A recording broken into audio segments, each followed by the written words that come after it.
Hi, hello, welcome. It's the podcast. It's directly to you. It's the Redirect Podcast. It's episode 215. I'm AJ of Redirect. I'm joined by Parker, also of Redirect. We make a podcast, we make videos and whatnot. By the way, I made a video. It's about Splatoon. We're going to talk about that game later. You should check it out. Click links and stuff. It's probably linked at the end screen. It's going to be a good old fun time. People like the video. I like the video. It was great. You can support everything that we do by going to youtube.com/watchredirect, where that video is, or twitch.tv/watchredirect, where I'm going to stream Splatoon all the live long day. It's going to be fun. And give them $4.99. You can give it to us out of your own wallet, or if you're on Twitch specifically and you have an Amazon Prime account, you can take Jeffy B's $4.99 and give it to us for the free just by clicking a button. You just gotta remember to click the button. If you don't remember to click the button, it won't happen. That's the exchange.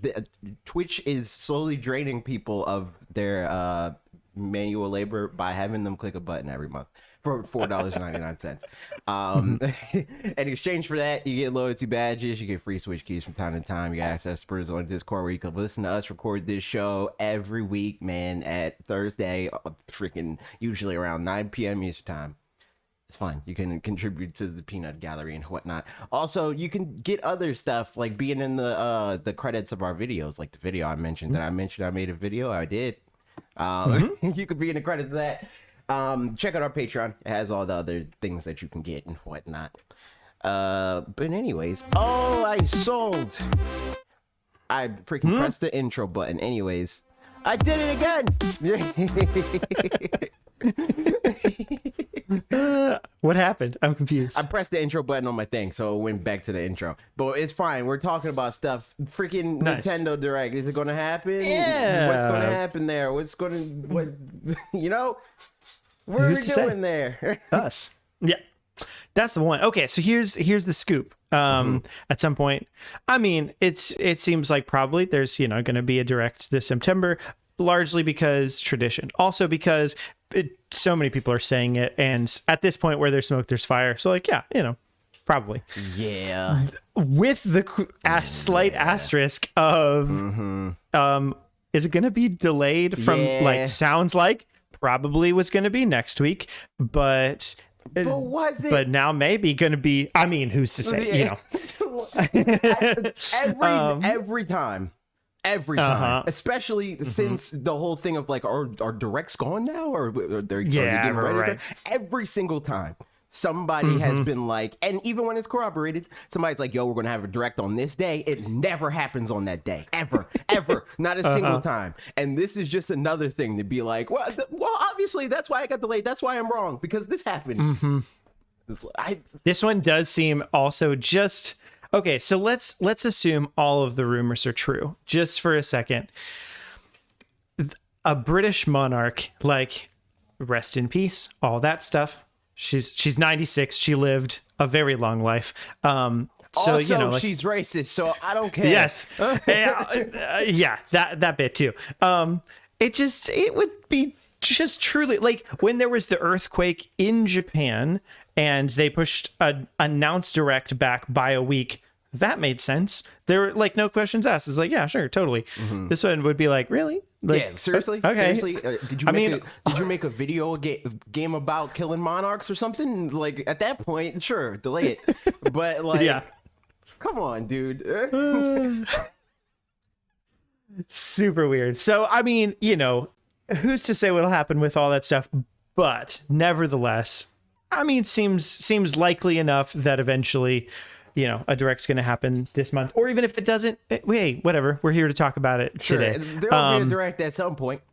Yeah, exactly. For the people watching the video version right now, that's why I specifically put next Nintendo Direct hopes and predictions because I have always been vocally very sick of the insert January direct. I hope that thing happens, and then every time that it's deemed that specific month.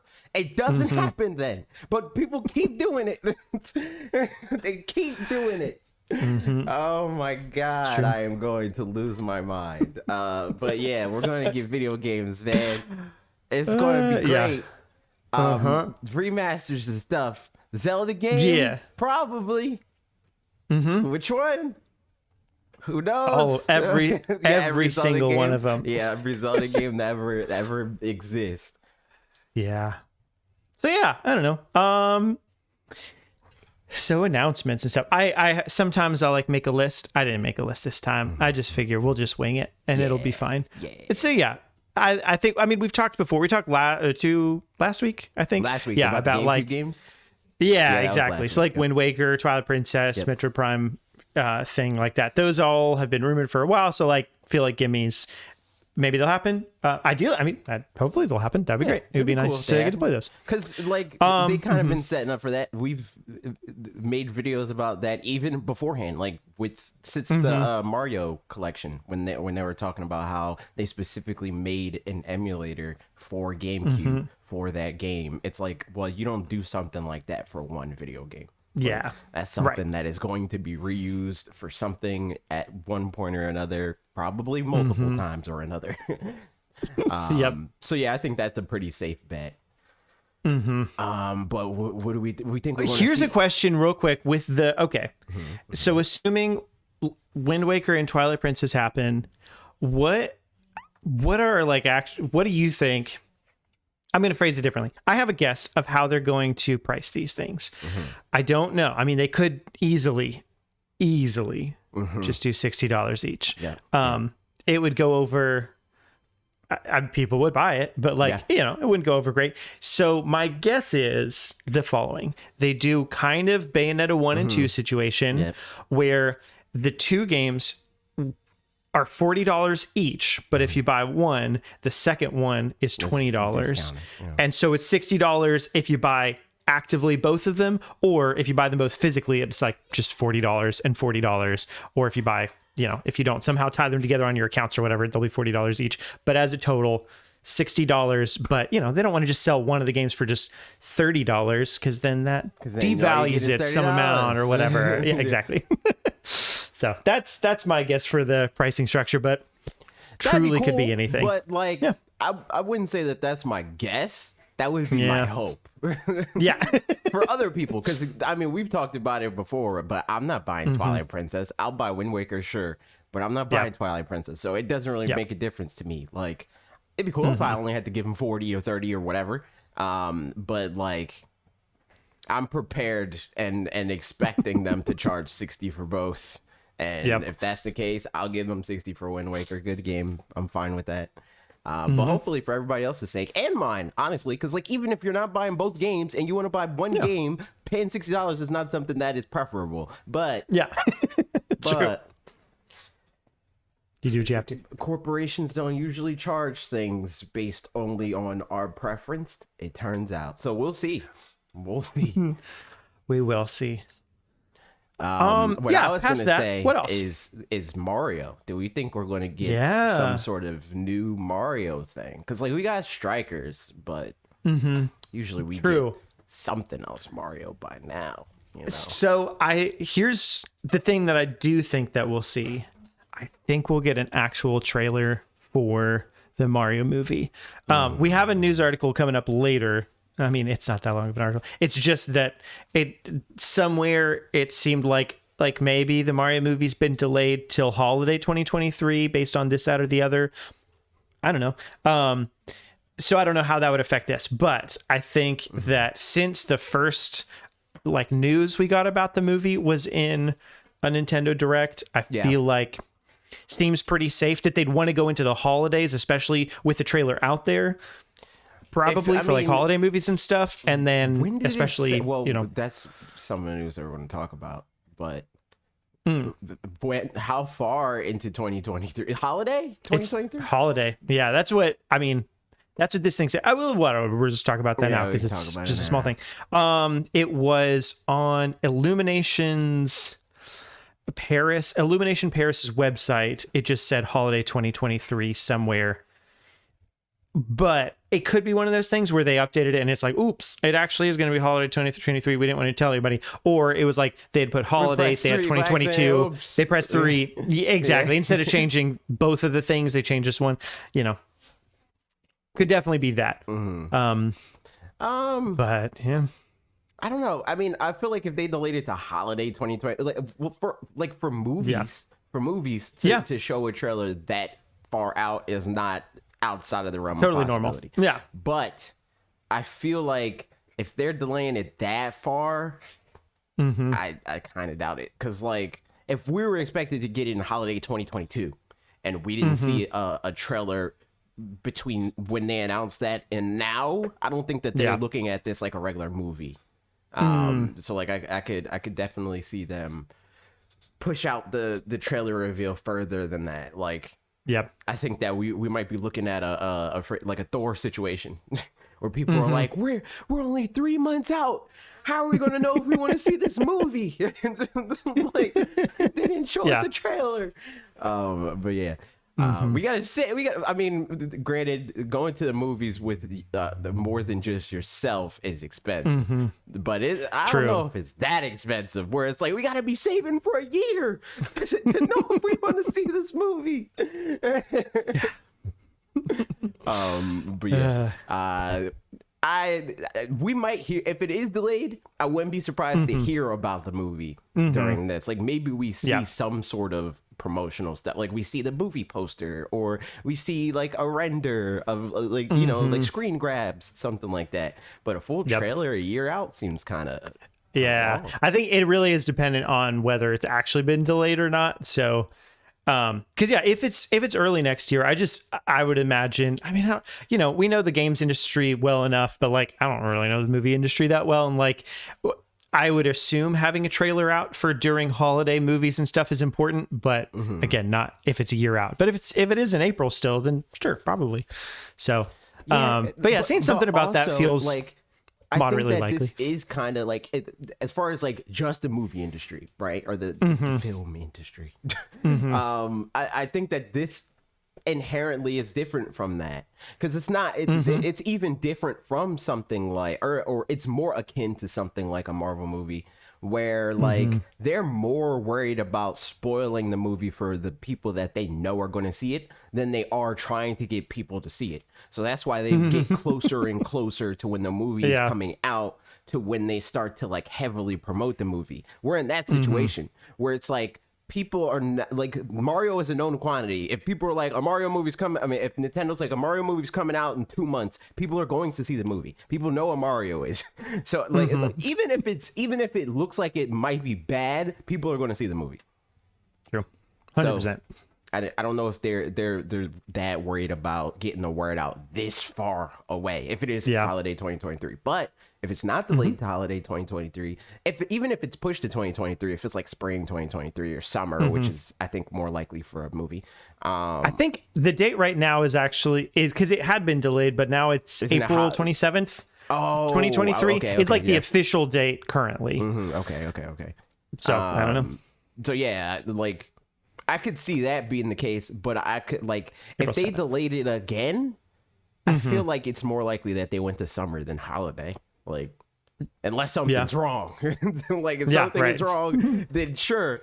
But I don't know. It seems weird to delay it that far and to post a trailer this soon. So assuming, you know, some Mario movie, maybe something. Besides that, though, Mario-wise, what kind of thing would you expect to see? For sure, definitely. Mario's the movie, the game, that's going to be called. No, but there's like, there was also a part of this rumor. Granted, I don't know if this is exactly what it's going to be, but I hope that this happens. This would be cool. Is a new 2D Mario game that's not a new Super Mario Brothers game, which another thing I have been begging for years at this point. I am so sick of the new Super Mario Bros. Formula. I've been sick of it since they did it again on the Wii U. Like, on the Wii, cool. We got a DS one, sick. That's enough. We checked off the console box and we checked off the handheld box. We don't need another one. And then we got Mario Maker and then Mario Maker 2, which is fine. But that's just, those are two more, basically. Those are two more, and they're infinite now. We don't need any more. Pack it up. Make a new one. Give us a different type of 2D Mario, please. What would be, because I don't have that many ideas. Like, for a ton of franchises, I'm chock full of ideas for what they should do with them. For 2D Mario, I'm like, I want it to be different and new and fresh, but I don't really have a lot of like ideas up my sleeve of how to make it particularly new and fresh. I mean, the same way that they approach it with 3D Mario, you know, like find a new mechanic or two or three A little different from 3D Mario. Changed the art style significantly. Because they always have until New Super Mario Brothers.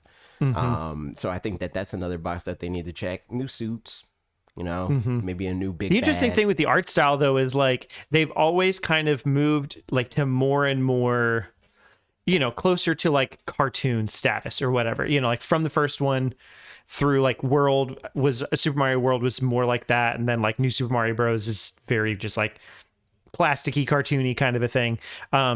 So like past that, do they try to go further into the direction of like Mario Odyssey kind of style, where it's like cartoony but like better, Pixar cartoony instead of Nickelodeon TV show cartoony kind of thing?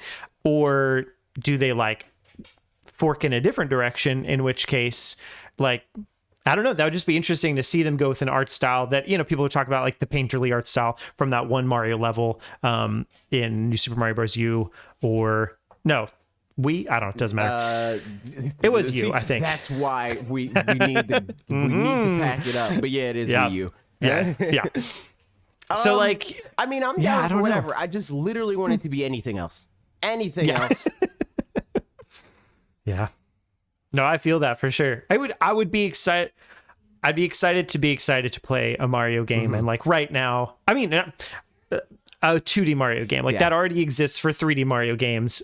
I'm good. I'm sold just on the concept. But for 2D Mario games, it's like, all right, yeah, I guess like it'll be fun to play with Ashley. We'll have a good time together. But for me to be excited to play it would take a significant like upheaval. Actually, maybe not significant. Feels like I don't think just a change. Yeah, like exactly. Not a lot. think the thing is like you're used to feeling that way because they changed nothing but the level design. Yeah, that's it. That's literally everything that they changed or have changed in the last freaking like 10 plus years, more than that. Yep. But if they add new mechanics, a new art style, they can do more new things with the level design even. That's the thing that's crazy. Yep. It's like you add two new mechanics that infinitely increases the amount of levels that you can create. But if every game is using the new Super Mario Brothers style, there's only but so much you can do.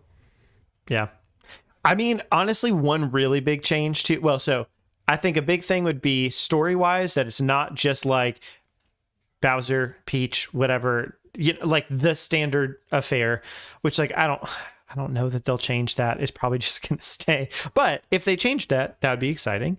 Also, if there's a way to do like to not have an overworld level select kind of situation like we've had before, but do something different than that, where like the levels are somehow interconnected or whatever, or I don't know what that looks like exactly, or like hub areas or something that could feel particularly fun too, just in a way that it's not like I can see all these levels that are out here and I'm just doing all this. Again, that's fine. Like if the levels are good and the mechanics are fun and all that, like that's not really, or even if they just gamify the menu. Like, yeah, right. Yeah. I mean, even what 3D Worlds did is better, like it's not the best, but it's something. It kind of gamifies the menu, but yeah. A little bit. Exactly. Right. But yeah, so. I think that's a good solution. That makes a lot of sense. That's something that we'll talk about later. But yeah, Mario, I think that would be cool. Do we think we're seeing Prime in this Metroid Prime? I mean, for me, it's probably. Man. I feel like we're seeing Prime, and we're getting at least a mention. If probably just like a Prime 4 is still going well, but at least a mention of Prime 4. But I mean, I've been saying for a long time that like outside of the fact that Prime 4 just feels millions of years away, technically speaking, they, at this point, definitely have enough to do some kind of teaser something. Not that they will, not that they even should, but they could. So that said, I think it wouldn't be out of the realm of possibility for them to do Metroid Prime Remake or remaster or whatever it is, and then drop just a little something for Metroid Prime 4. I hope not. I hope not.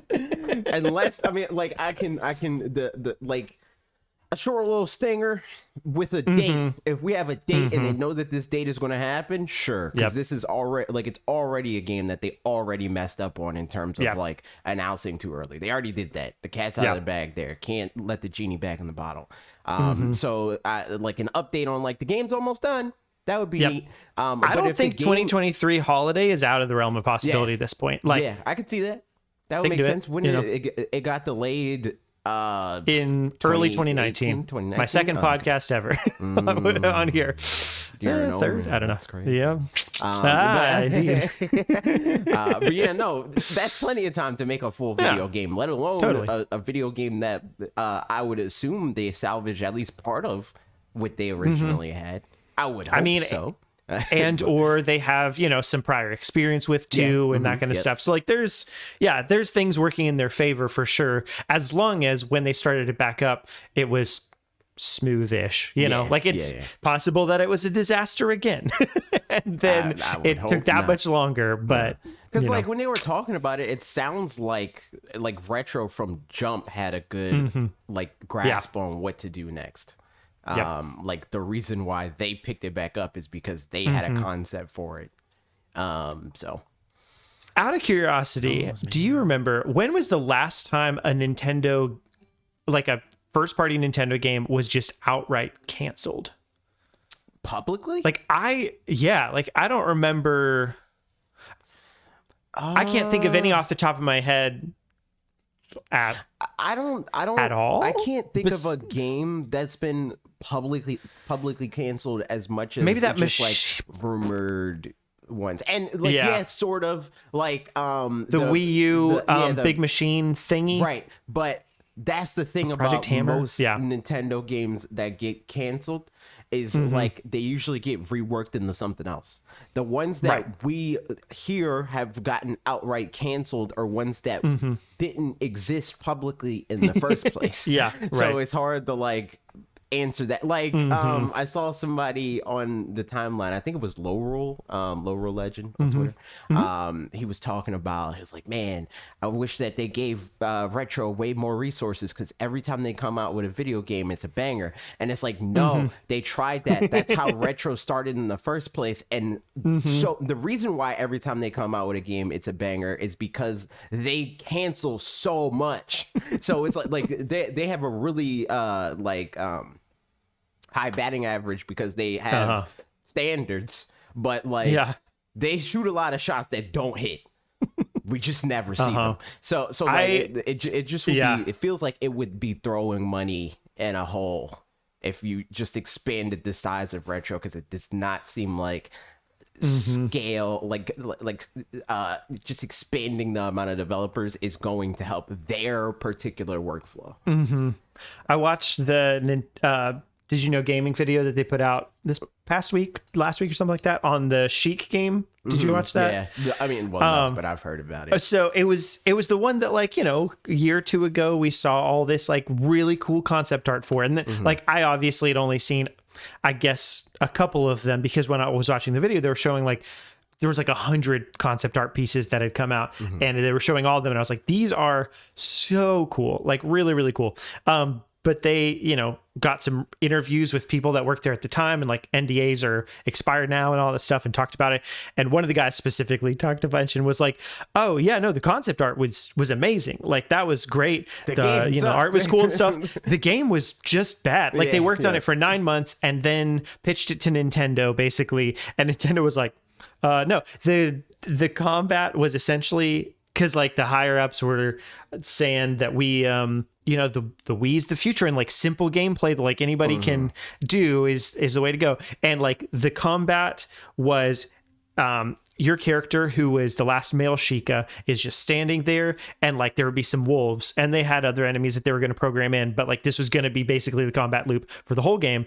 Like a pack of wolves would be up there, and then one of them would jump at you at a time, and you just had to like flick the Wiimote to like hit him back. And he was like, it was whack-a-mole. Like we were making like this amazing looking game or whatever that was just going to have the practicality of whack-a-mole. They showed it to Nintendo and it was immediately like shut down. And, you know, apparently lower people on the totem pole were like, I I don't know about all this. We should blah, blah, blah. And the higher up's like, no, this is great. This is what we need to do. Sick, so and like, the thing that's is that the studio that we want green lighting everything? Exactly. No, don't do that. Do not do that. They make cool games, but like the thing that makes retro great, like what retro is now, is that like they have Western sensibilities, but they have Nintendo to rein them in. So it's not just about like, oh, this looks sick. It's this looks sick, and then Nintendo's like, okay, cool, but is it fun? And then they're like, all right, cool, let's go back to the drawing board and make it fun. Like fun and Western games, and I think that this is very common, is not as big of a priority as I think it should be. And it's good that they have that fusion of like Nintendo that is fun first. Like they care less about all the stuff that, you know, like American gamers usually care about, like graphics and story and all that, and they just want the game to be fun. And having retro be able to present some version of what American players like, and then have Nintendo to be like, okay, but make it fun though. It's a good marriage. Especially because the things that, like we were just talking about 2D Mario, and the things that I was saying would get me excited to play Mario again are kind of the Western sensibilities side of it, of like, different lore and story kind of thing in a game, and like the overworld mechanics, or like, whatever, those kinds of things, and like art style or whatever, like those are those things, but it's all predicated on the base of the fun actually being there, and like, a new mechanic and all that kind of stuff working out. But like Mario, you're probably not going to get lore. It's probably not no, I don't necessarily care about, but just like, it's fun when there's a slightly different character. I do agree with that for the next Mario game, and like new mechanics and stuff like that, obviously. But I think that falls in the fun bubble. Yeah. So what were we predicting as a part of that? So Mario, and then can we say something else? Mario. We're talking about retro. If we're going to see Metroid or not. Oh, Metroid, yeah. What do you think? So that's what I think is we do see Metroid Prime, and we get at least a mention or a short tease, probably with the 2023 date, even if it ends up getting delayed, for Metroid Prime 4.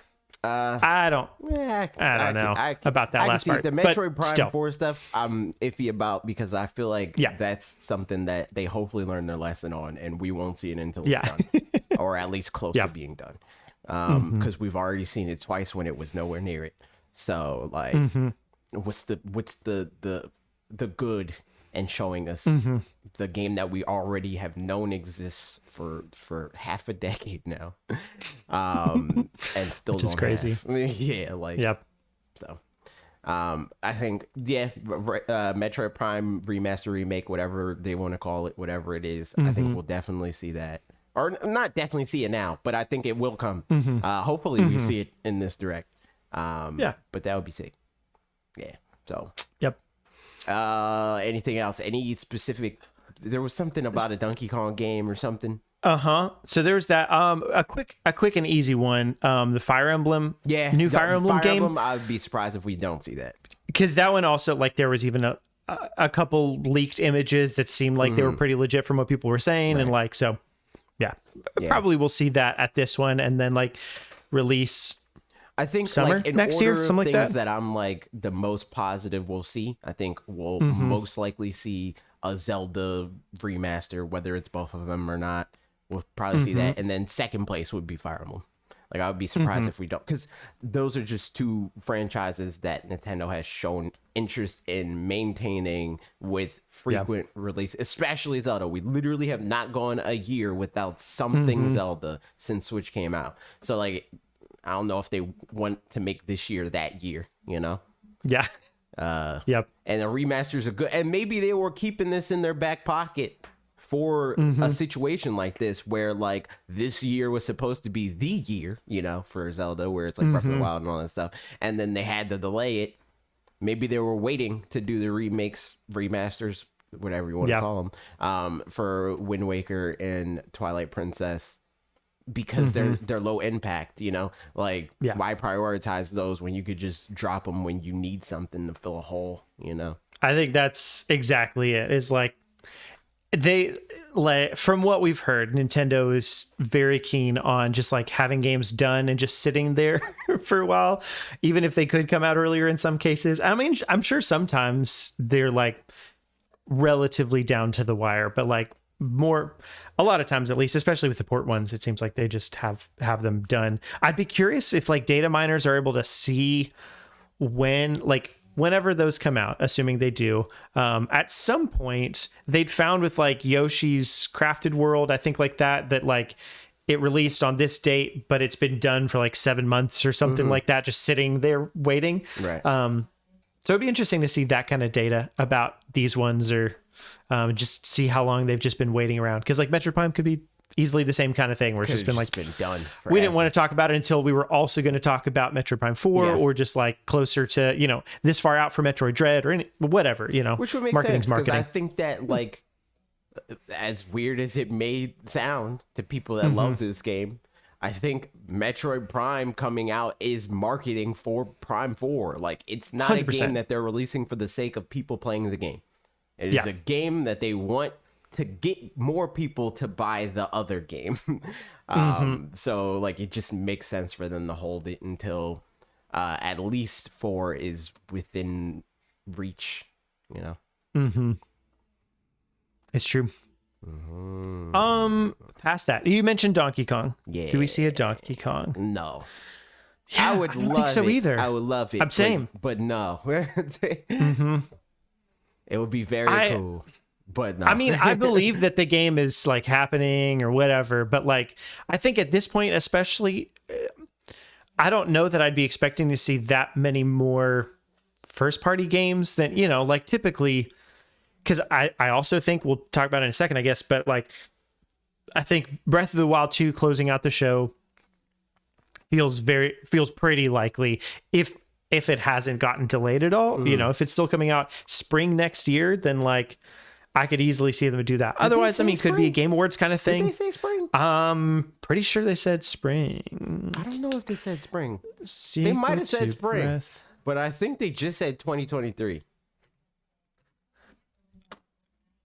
Spring 2023. Yep, which has been delayed to spring 2023. Because that was why everybody was like, March 3rd, 2023. The whole time, I mean, yeah. I've been saying that. But that's why it seemed like even more, That's why I was like, seriously, spring?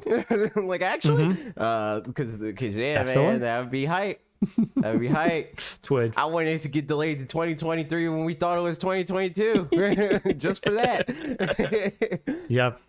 So, I mean, like, yeah, unless, I'd be surprised if that game got delayed again. So I feel like it showing up here would be awesome. Because honestly, still, we haven't even gotten a name for that game. It would be good, just marketing wise, going into the holidays for people to have that, so that they're buying a Switch to be able to then, like play Breath of the Wild now. And then also you'll be playing Legend of Zelda, Breath of the Sane, later.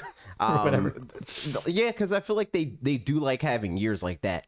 Even if it ends up the perception flips on them for stupid reasons, but they like going into years where people are like, this year is insane, they have this game and that game and this game, and then one of those games get delayed and they're like, this is our worst year since last year. It's like freaking yeah, it's true. What would be that game? What would be the game that like once that domino falls or they remove that Jenga piece, people are like, this year sucks now. I mean, I think Breath of the Wild 2 can prop up as long as it turns out like it's going to prop up a whole year almost on its own to some degree. But assuming without that, I think it's Metroid Prime 4 probably. Yeah. That like if they're like, that's 2023, and it'll be like, it's a year with Breath of the Wild 2 and Metroid Prime 4, And then if that one gets delayed, it's like, well, it's just Breath of the Wild 2. Yeah. Yep. 100%. So, yeah. But I mean, if those both come out and, a Mario game comes out or whatever, like that would be a fun old time. But also we say that about every single year, and, every year's been fine and good at the same time. So like, it's the whole, discourse around it, but like, we've been having a good time. I've been having a great I'm not time, complaining. dude. I've been sitting here chilling. New games are a bonus to me, not a requirement at this point.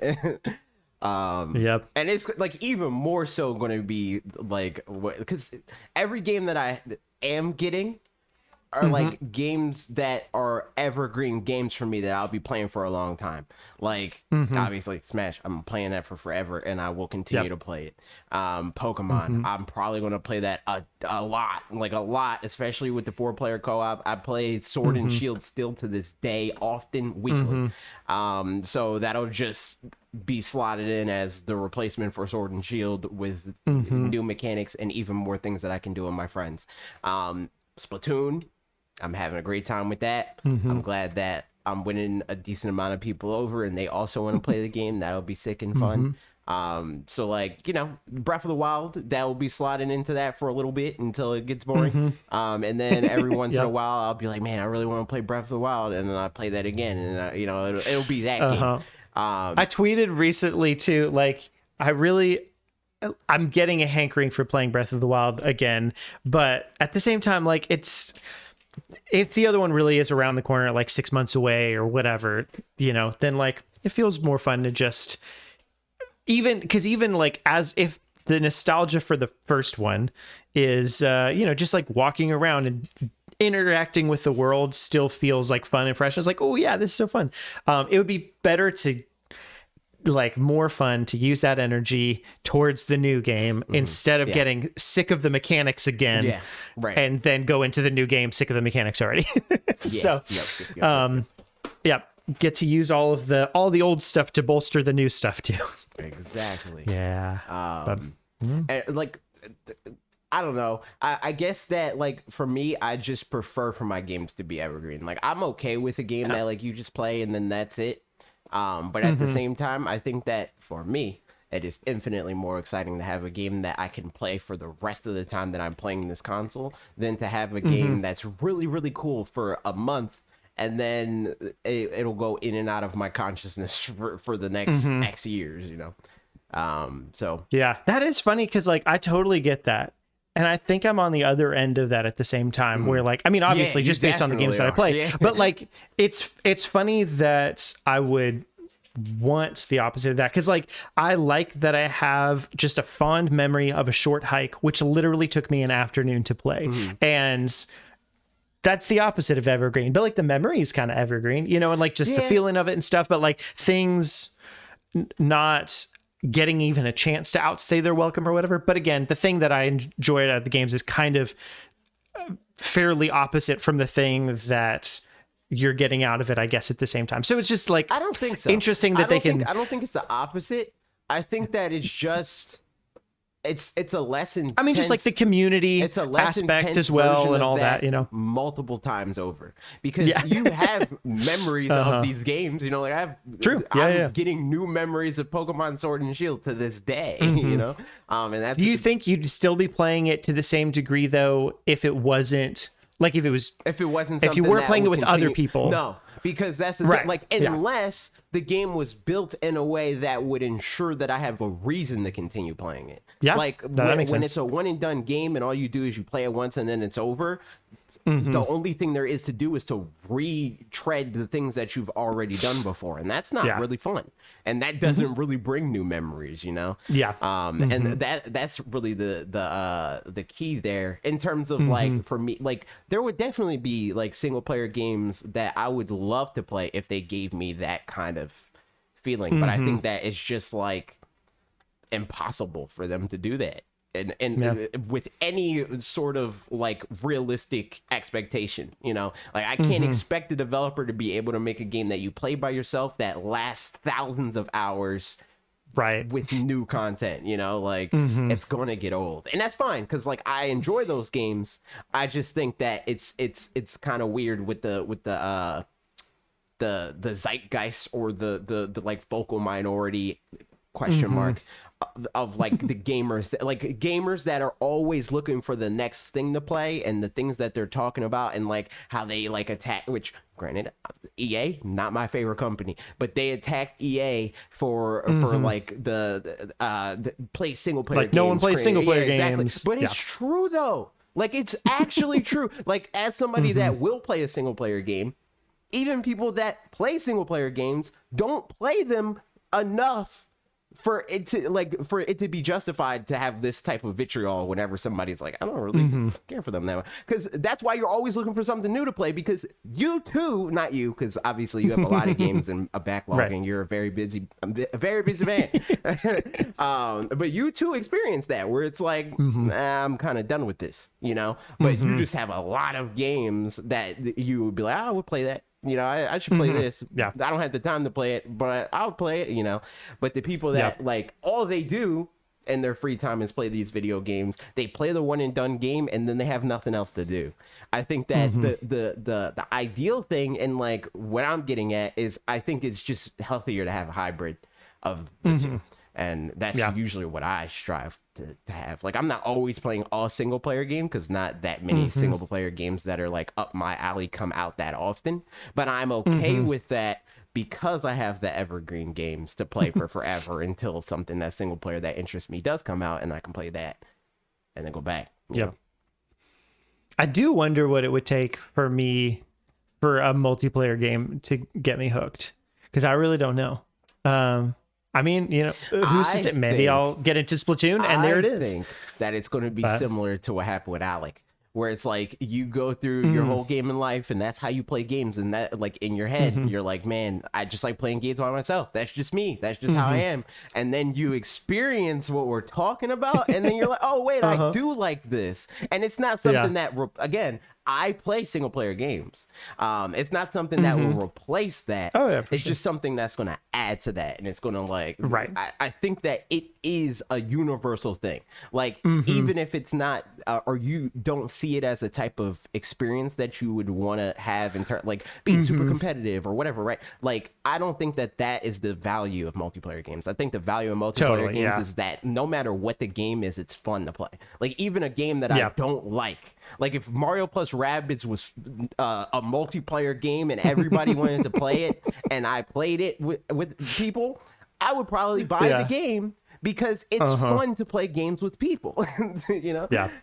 And I think that, I mean, like, thinking more about it, probably the thing that holds me back is less, I think, the content, especially when it's like friends involved or whatever, and it's more just logistics, you know, of like making the time, having the time, those kinds of things. But you're right. I mean, like, I think even that the couple of times that it doesn't have to be, for sure. It doesn't have to be appointment playing. You know, it's like, yo, you free? Yeah, I'm free. Okay, bet. Let's play for 45 minutes or whatever, right?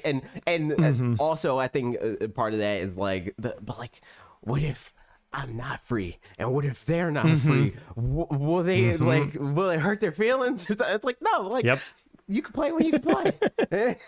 Yeah.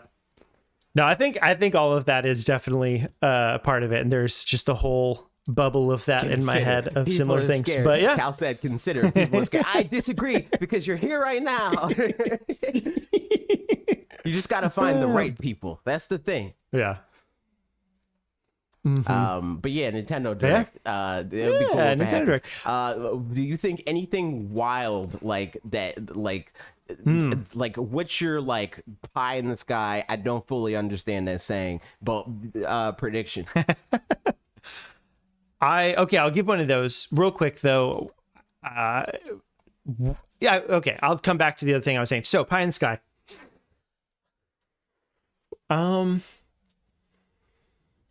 Man, some kind of, I mean, it would probably be the like big adventure game kind of thing that we've talked about, like Star Fox of some sort. Yeah, honestly, probably Star Fox. I feel like a big Star Fox game would be it. That would be sick, dude. I'd be down. That would be very it feels like Star Fox is a series that they like want to make work. Like, there hasn't been, other than the Wii, for some reason. There hasn't been a Nintendo console since Star Fox's inception that did not have a Star Fox game. It would be weird to make this one the console that doesn't have it. And I do wonder how like Nintendo's, because we talked about risk versus reward and stuff for Nintendo and all that, but like to me, it seems like something where they could easily just decide, all right, guys, we're gonna try to go really big for Star Fox and just see what happens. Because like, I don't know. I mean, I guess they kind of have done that. Like Star Fox Adventures kind of was is trying that, and like, I don't know where Star Fox Zero falls in all of that. It feels like place though with Star Fox Adventure. For sure. Like Star Fox Adventures, they were in the high of it. Where it's like, man, we just dropped the Star Fox game. Everybody still loves this series. It wasn't necessarily as successful, but it sold great on a console that also was not as successful. So like, let's go balls to the wall and release this new game that's super ambitious, and then people didn't like it, and they're like, all right, let's kind of try it again, but inject a little bit more of what people already like about this, and people didn't really like that either. And then they're like, all right, let's just do the same crap over and over and over again. But also, I mean, for what it's worth, Star Fox 64 is the highest selling one. So I mean, I thought SNES so even more so, still was. But yeah, I mean, there we go. Yeah. What was I going to say? Oh, with the GameCube remasters, remakes, whatever. If they maybe do Star Fox Assault, Star Fox Adventures, and they gauge how, especially if they do like what the ideal world is, they remake Star Fox Assault, and they like refine what the like on ground levels and combat and stuff like that feels like, to gauge if like take the temperature on that again and see like, is this something that people would like? Which I think people like Ratchet and Clank. People will like Star Fox if it's Ratchet and Clank. You know what I mean? Like, yeah, exactly. No, I think totally. So, and then was that your thought as well for Pie in the Sky? Yeah, cool. I mean, that's what I would want. It's not necessarily what I think would happen. I think that if they're going to do Star Fox again, they're going to do the boring thing, and then like, all right, here's Star Fox again. But I hope not, because it's boring. It's cringe. Yeah. Like, people think that the thing that went wrong with Star Fox Zero is that motion controls, but I think the thing that actually went wrong with Star Fox Zero, it was Star Fox again. Yeah, right. So. Yeah. But I mean, speaking of again, I feel like the last thought I had is, well, obviously, a bunch of third-party announcements, remasters, ports, whatever, some new games, probably all that kind of stuff. Oh, are we going to get another like, this game was impossible on Switch until now game? Oh, true. Yeah, that wasn't even what I was going to say, but no, I wasn't saying that was what you were going to say. Right? Just another thought that came to my head. That's like a free space usually on the bingo card. Here's the thought on that card: is with the Call of Duty conversations going on recently, Phil Spencer did say he wants to put it on there. Granted, what if they don't Call of Duty? So true. Yeah. I mean, so. I get, I that makes sense to me. I think I think Call of Duty will be a game. Will it be the game this time? Probably not. I think we're waiting for the time skip, because they're supposed to be skipping next year or whatever. Like, I think the next Call of Duty might be that game. Especially since like, there's a possibility that by the time the next Call of Duty comes out, the next platform, new Switch, Pro whatever, version, whatever it is, might be out. And that's even more reason for them to make it happen. True. Yeah. So yeah, I mean, otherwise impossible ports. Like, I don't really. I just don't have like a big long list of games that would fall in that. Oh yeah. I was about to say Dark Souls 3, and I was like, I don't know about Dark Souls, but Elden Ring, that would be that would be huge, honestly. That would be huge. There's definitely going to be a contingent of people that's like, I would never play it on that. It's sacrificing the artistic. I don't care. Which is funny too, because like I remember asking Mitch, I had an Xbox One S, which is just basically baseline Xbox One. And I was like, I don't know that I'd get Elden Ring on there, because like, seems like probably would have a hard time running. And he was like, honestly, FromSoft's never been like, they have their art style or whatever, but like, it's not like that graphically intensive most of the time, so probably you're fine. And from what I looked up, it was like, no, it'd be ran fine on that. So like, if they did just a little bit of something or others, I would also. It seems like one of those that they could do. Elden Ring, period. Me? No, I play Elden Ring. I'm talking about Cal. Elden Ring, or maybe I don't know correctly on PC. Yeah, but that's a optimization thing. Yeah. And if we're getting like freaking panic button on it, I think they're better at optimization than FromSoft. Yep. No, I think it would work fine, honestly. So yeah, I think that would be the one. So the last thing I was gonna say is NSO stuff. What do you think? Yeah, the more N64 games. More N64 games, like maybe another expansion pack or something along those lines, and maybe because at this point Game it's Boy and Game Boy stuff, because it's the annual re-upping time. Yep. It's September, so like that's when. So yeah, I think Game Boy and Game Boy Color for me feels like a pretty safe bet that those might be coming this time, and like maybe Game Boy Color comes to the the expansion pack, and Game Boy itself comes to original. I don't know, something like that. I don't even know. That feels a bit weird. I don't even know what you do with that. Like I don't. I still don't. Yeah. I don't buy that. That's a huge selling thing. Like I definitely the strap line of like Game Boy comes to Nintendo Switch. That's huge because people have fond memories of Game Boy.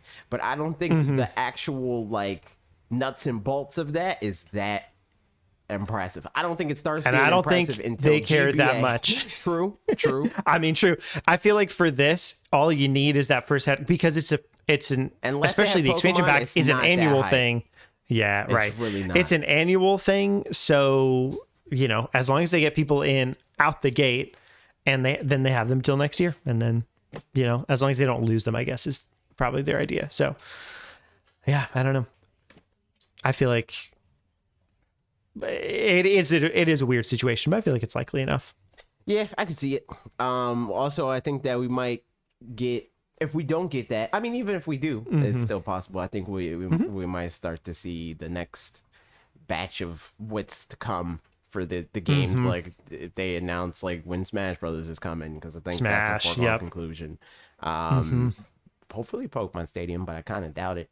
But it would be sick. But other than that, I don't know. Yep. I'm gonna do a quick. I'm looking at our list that we've looked at before. I'm just gonna guess some. They're gonna say 6 games, and it's gonna be GoldenEye. It's gonna be Smash. It's gonna be Pokemon Stadium. It's gonna be. I mean, this is like all the big ones, so I'm gonna do some small ones too. It's gonna be Quest 64. Yeah, just for Alec. It's gonna be Mario Party 2, also a big one, I guess, and it's gonna be Cruisin' USA. That's the 6 they're gonna say, I can see it. or cool. None of them. Who's to say? Or none of them, but so, could be all 6 of those. Who knows, man? And yeah, but to me, that's about it for the direct in terms of like predictions and stuff. Past that, I'd be looking forward just to see other thoughts. Whatever ends up showing up. We got Pokemon stuff, dude. We do. It's time for the Pokemon.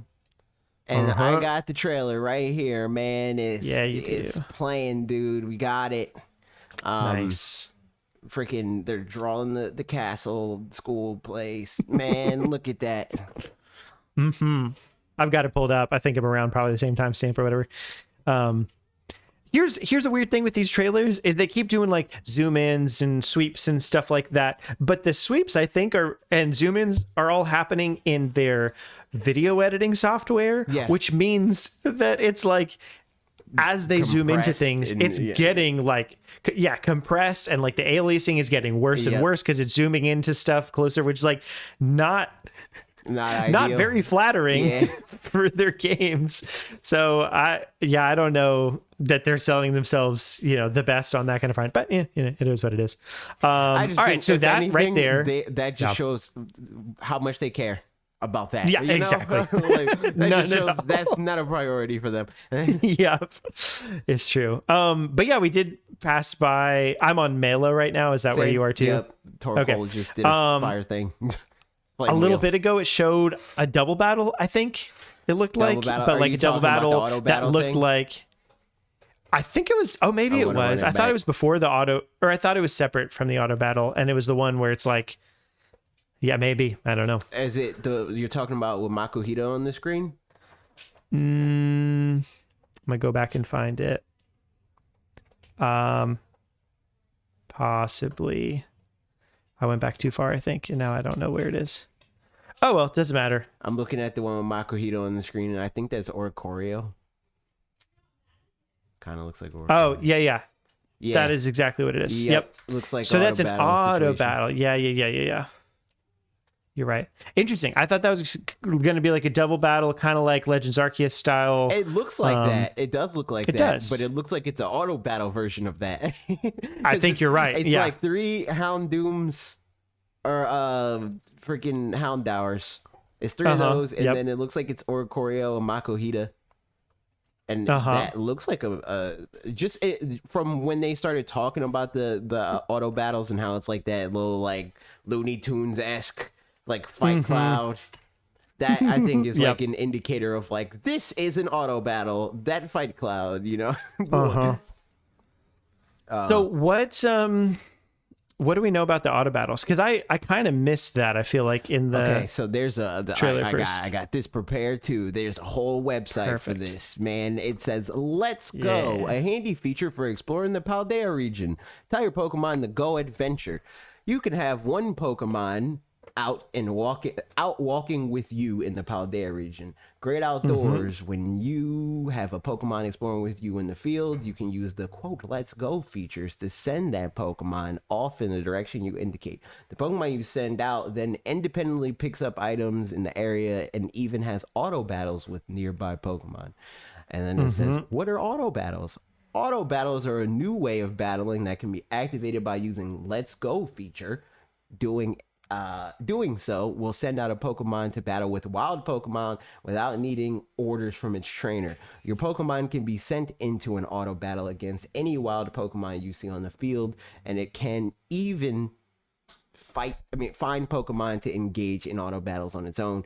When your Pokemon is out and engaging in auto battles, you can do what you want, stay by its side to watch over it, or try looking for items nearby. By defeating wild Pokemon in auto battles, your Pokemon can also earn items and experience points. Master using this new feature to explore every nook and cranny of the vast Paldea region with your Pokemon.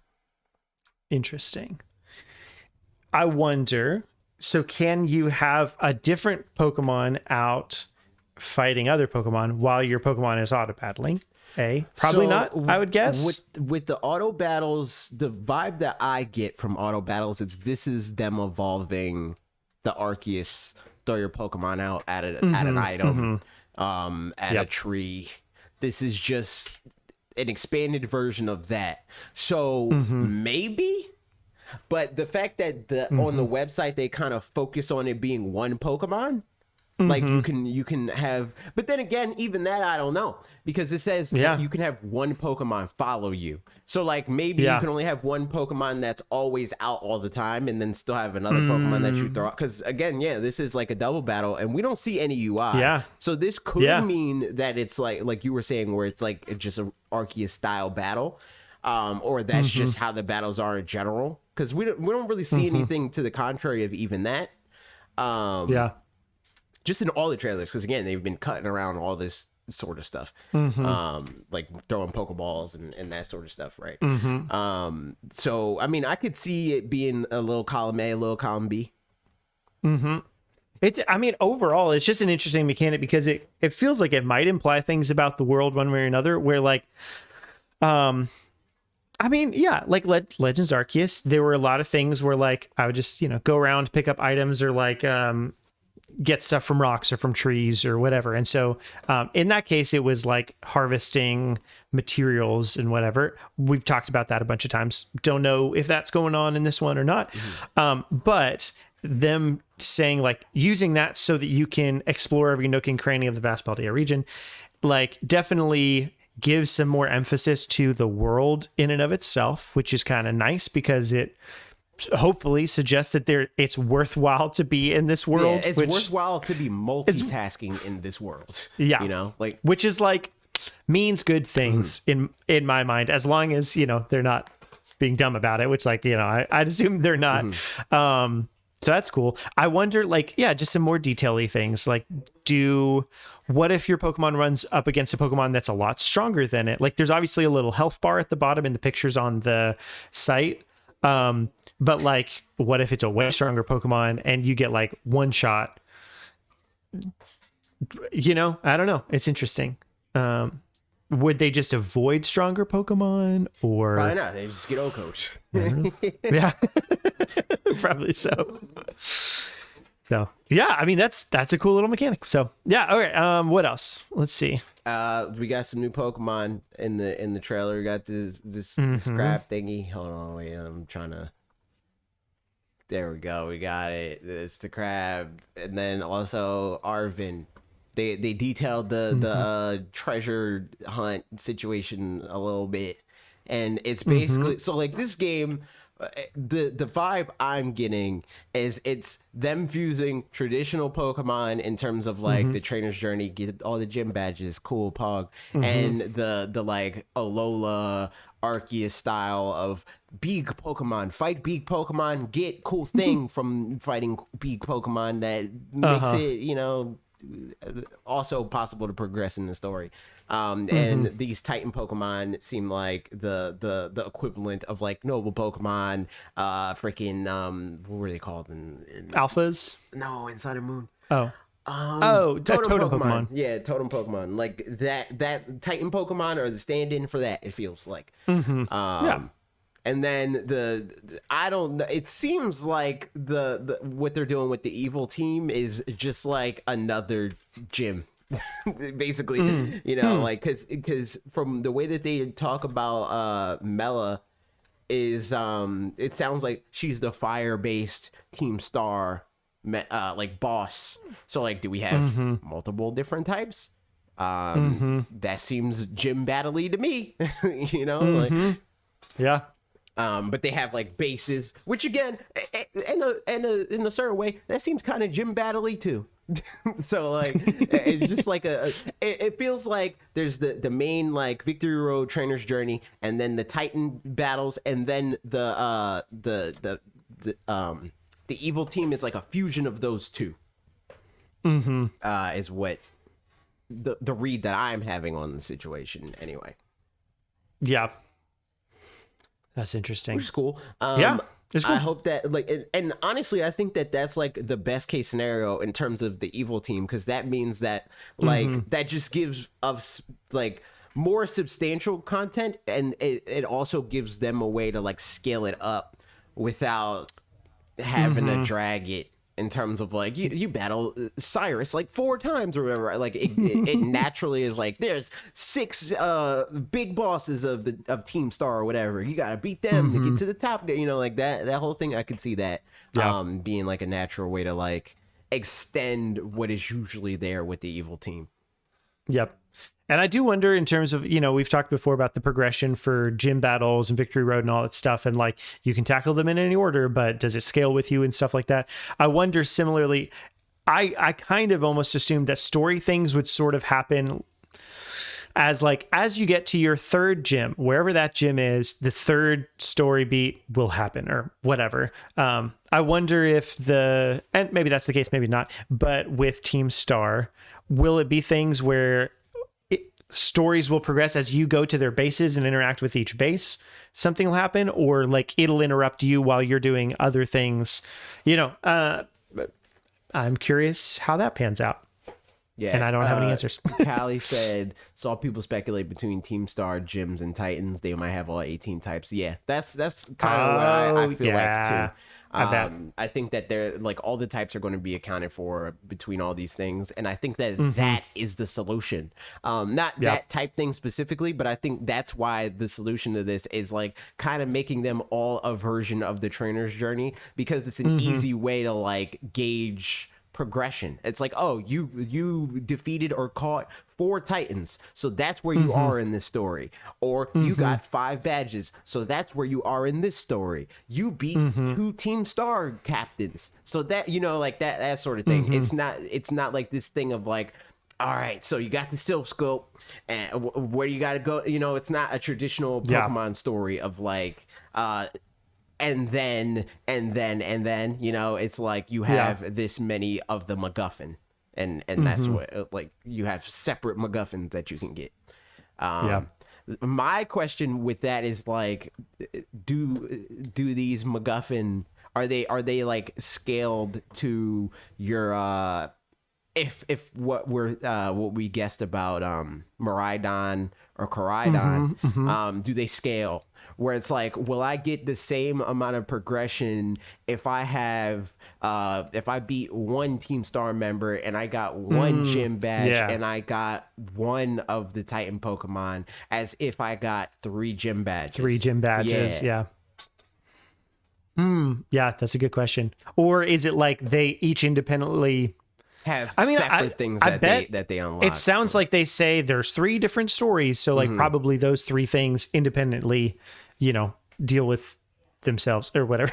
So like Victory Road, you still need to have. Why I think that it would be weird, unless, like what Alec mentioned a while ago, where it's like more or not traditional. Traditional is like a weird way to phrase it, but older open world games like Skyrim open world games, where it's like it's still very like walled off. But it's like open in quotes, you know. Like if it's more that, then I can see that being what it is. It's like the thing that you get is tied to the story that you do. But if this is more of a like modern open world game, that would be a better solution, is if they make it equivalent. With I have 3 of a MacGuffin. It doesn't matter what variation or combination of those the stories that I got these from, but I got 3, so I'm rewarded as if I have 3, you know. And the reward is like making it easier to explore, because I feel like exploring the world is going to be a requirement on some level for all 3 of them. If that makes like, you have to go to this part of the world to get this gym back, you know, like that sort of thing. So like you're going to need to be afforded, or I'd assume you're going to need to be afforded a certain level of freedom, regardless of what path you choose to go. And like, if the only way to get this thing, like if the only way to unlock surf mode is if you beat the treasure track, that will lock off everything else, I think. So I feel like they kind of got to do it like that, unless they go Breath of the Wild with it and they're like, all right, here's just everything. You can literally do everything with this Pokemon. The only thing you can't do is battle with it or whatever, right? Which would be even better, in my opinion. But at that point, I don't know what the reward is for beating all the stories. Yeah, right. I mean, because in Breath of the Wild, it's the like stamina is the thing that walls you off, dictates a lot of things. Yeah, but like I don't know that Miraidon or Koraidon would just have like equivalent to stamina. You know, that would feel a bit weird in terms of a Pokemon or whatever. I mean, like possible, but you know, I don't know. Would be interesting. True. Yeah, good questions. Seems like a good old time. And then there's also the 2 other new Pokemon. It's true. Mega Man and Sword Man. Yeah, basically. Freaking Proto Man and Mega Man. Yeah. Yeah, right, exactly. How do you feel about those guys? I don't remember their actual names. I don't remember their names either. They're fine. Like Edge Lord and Gun Lord. Yeah. Amarogue and Ceruledge. Yeah, they're fine. You know, like I didn't see them and was immediately like, I'm catching that. You know, I'm like, it's fine. I think to me, they're cool. Like if I saw them in a game that wasn't Pokemon, I would be like, man, that's a cool monster design or whatever. But I mean, as with many Pokemon, sometimes they don't feel much like Pokemon to me, quote unquote. Yeah. But they're really cool, you know. I mean, like, I wouldn't even necessarily say that, because I think that a lot of people have are in the habit of like, humanoid Pokemon is so un-Pokemon. Meanwhile, we have Machoke, literal man, that has been here from day one. You know, like right. So like, there always been Pokemon that are just straight up people, or I mean, or like that sort of thing. I still feel the same about Blaziken, to be honest. And like Blaziken's great, but like I still feel that way. Yeah. And Machoke just gets a pass because like he was there from the beginning, so I don't think about it. Man. But I Yeah, think, 100%. like I do feel, I wouldn't say differently. Like I don't feel like they're not Pokemon like that much. Like they're Pokemon, whatever. But they do give me Digimon vibes, and obviously the direct parallel of like the like Mega Man NT Warrior, like Battle Network, all that stuff. Like they look like that too, sure. But like just because I like those things doesn't mean I want a Pokemon that's literally that. Right? Yeah, like, that's. I mean, feel I don't that like for sure. I mean, I don't like Digimon, but I do like Mega Man Battle Network. But yeah, they're fine. I probably won't have them on my team. I'll catch both of them because I gotta get a shiny charm, dude. What am I gonna do? Not have every Pokemon? That's cringe. Exactly. So cringe. So yeah, that's Pokemon. You know, any last thoughts on? I don't know, the trailer that we got, itself? new stuff. No, but we did also get a new Nintendo Switch system. It's true. We got this freaking OLED, dude. It's on the screen. I got it right here. Look at the dock. Yep. It's great. It's beautiful. Look at the Switch itself. It's busy. I hate it. I wish they didn't do that. I don't hate it. It's like the back fine. of it. Yeah, it's like with like Bob. It's Bob. good. Yeah. Yeah, exactly. Yeah. I don't really like the back and or the Switch itself. I don't like the Switch itself. And that is which like I'm not tight about not like being like gung-ho or like sold immediately spending $360 something on a console that I already have. I don't necessarily need to do that, so like I'm not mad that I'm not in love with this, but it would have been cool. You know, I wanted a Pokemon Special Edition Switch, and this isn't even necessarily me saying I'm not going to get it, because if it's still available, like if it's like the other Special Edition consoles have been recently, or even the Pokemon Switch Lite, which was I think it's still relatively easy to get. I might gotta do it. Like, all right, if I could just randomly get it like in February, might have to do that. But in November, there's already mad stuff I gotta do. I might go to 2 Smash locals. I mean, not Smash locals, but 2 Smash majors in New York next month. I mean, not next, but November. So that's already going to be a few $100, and dropping another $350 on the Switch I already got, or $370 or something like that. I don't know. I don't need it. I don't need to do that. So I might not. Yeah. I feel that. I don't like it that much, if I'm being perfectly honest. That's but what I'm also, saying. I don't really care. like So I'm happy for I like the anybody dock. else who likes it. But yeah, I do like the dock. I don't really it like the does Joy-Con, make- and I don't really like the Switch itself. I don't. Yeah, the back of it really is It's very busy. super It does loud, make me a little worried for worried's the wrong thing, but like I wouldn't mind getting a special edition Switch of something that I like really wanted to get, but it would be a shame if they make a Golden Sun Switch and it's ugly. just ugly. That's where I'm at, man. I'm sad. That'd be again, sad, But again, because like on the plus side for you, at least sad because I already true, have it. yeah. And it's just like I'm already like notoriously like impulsive. Like I buy a lot of shit stuff that I don't need. That's the one. And like I don't need this. So I'm not mad about not feeling like I need it. Yeah. It's if I didn't already on have the an plus OLED, I I probably would buy it. Yeah, right. But That makes I do. sense. So Yep. And on the plus side, there's going to be another special edition Pokemon Switch at some point. True. Probably, Unless I mean, next console, or maybe it'll be the console, that's exactly. even Yeah, better, but yeah, it's true. Granted, the problem will still persist. The problem will still be there. I'll still I'm not gonna wait to buy the next Switch until the Pokemon version of it comes out. So like, like It's true. What a tricky thing. They know how to get people. And Call of Duty knows how to be on PlayStation until it's not, is the segue that we're doing for that one. Wait, so now I'm going to get crap for this again. Yeah. About like last time I talked about, so when we like fake rated youth, and they're like, what are you talking about? And then one of the things that we talk about was Xbox, and they were like, Xbox on my Nintendo podcast. I was like, hey man, Parker wanted to talk about it. I don't know to tell you. And then they're like, oh, you're blaming Parker now? I was like, yo, I don't make the topics for the show. Yep, you're welcome, everybody. But here's the reason we're talking about this one also is because also then like Call of Duty on Switch, which is Nintendo, but also it's the like the conversation you and Rob had a little bit of that was fun on Twitter of like first party IPs, man. Like, get it together.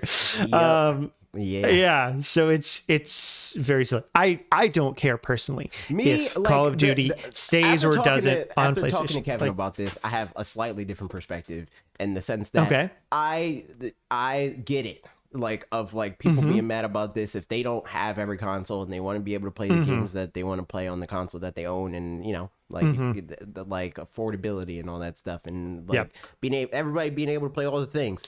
But also I also am still with you in the sense that I don't care because I don't really play Call of Duty. But also, me personally, again, this isn't me saying that everybody should do this, but me personally, I have all of it anyway. So like, if I want to play it, I'm gonna be able to play it. So like, whatever. But also, for developers' sake, if they want me to play it, they put it on Switch because it's the closest that I am going to get to finishing anything that they make. Like there's like one-off things of like, I'll play Fortnite with my friends on a different console because like, why not? I got it. It gives me a reason to play the thing.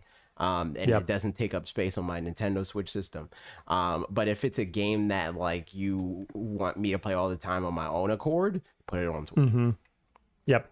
I mean, and the other thing with this too, for this specifically is, so yeah, the background for anybody who doesn't know the full story, because I saw bits and pieces of it, but like didn't actually read the thing itself until earlier today. Long story short, Microsoft probably buying Activision Blizzard unless things go through where they can't or whatever. Turned down by regulators. Yep. But so probably buying them or whatever. One of the things in terms of like regulators and the compete things and all that seemed like it was that Sony said it wasn't fair. Sony said it wasn't fair because they were like, well, because people, Call of Duty and stuff, and Phil Spencer, crazy dude. I hate that corporation.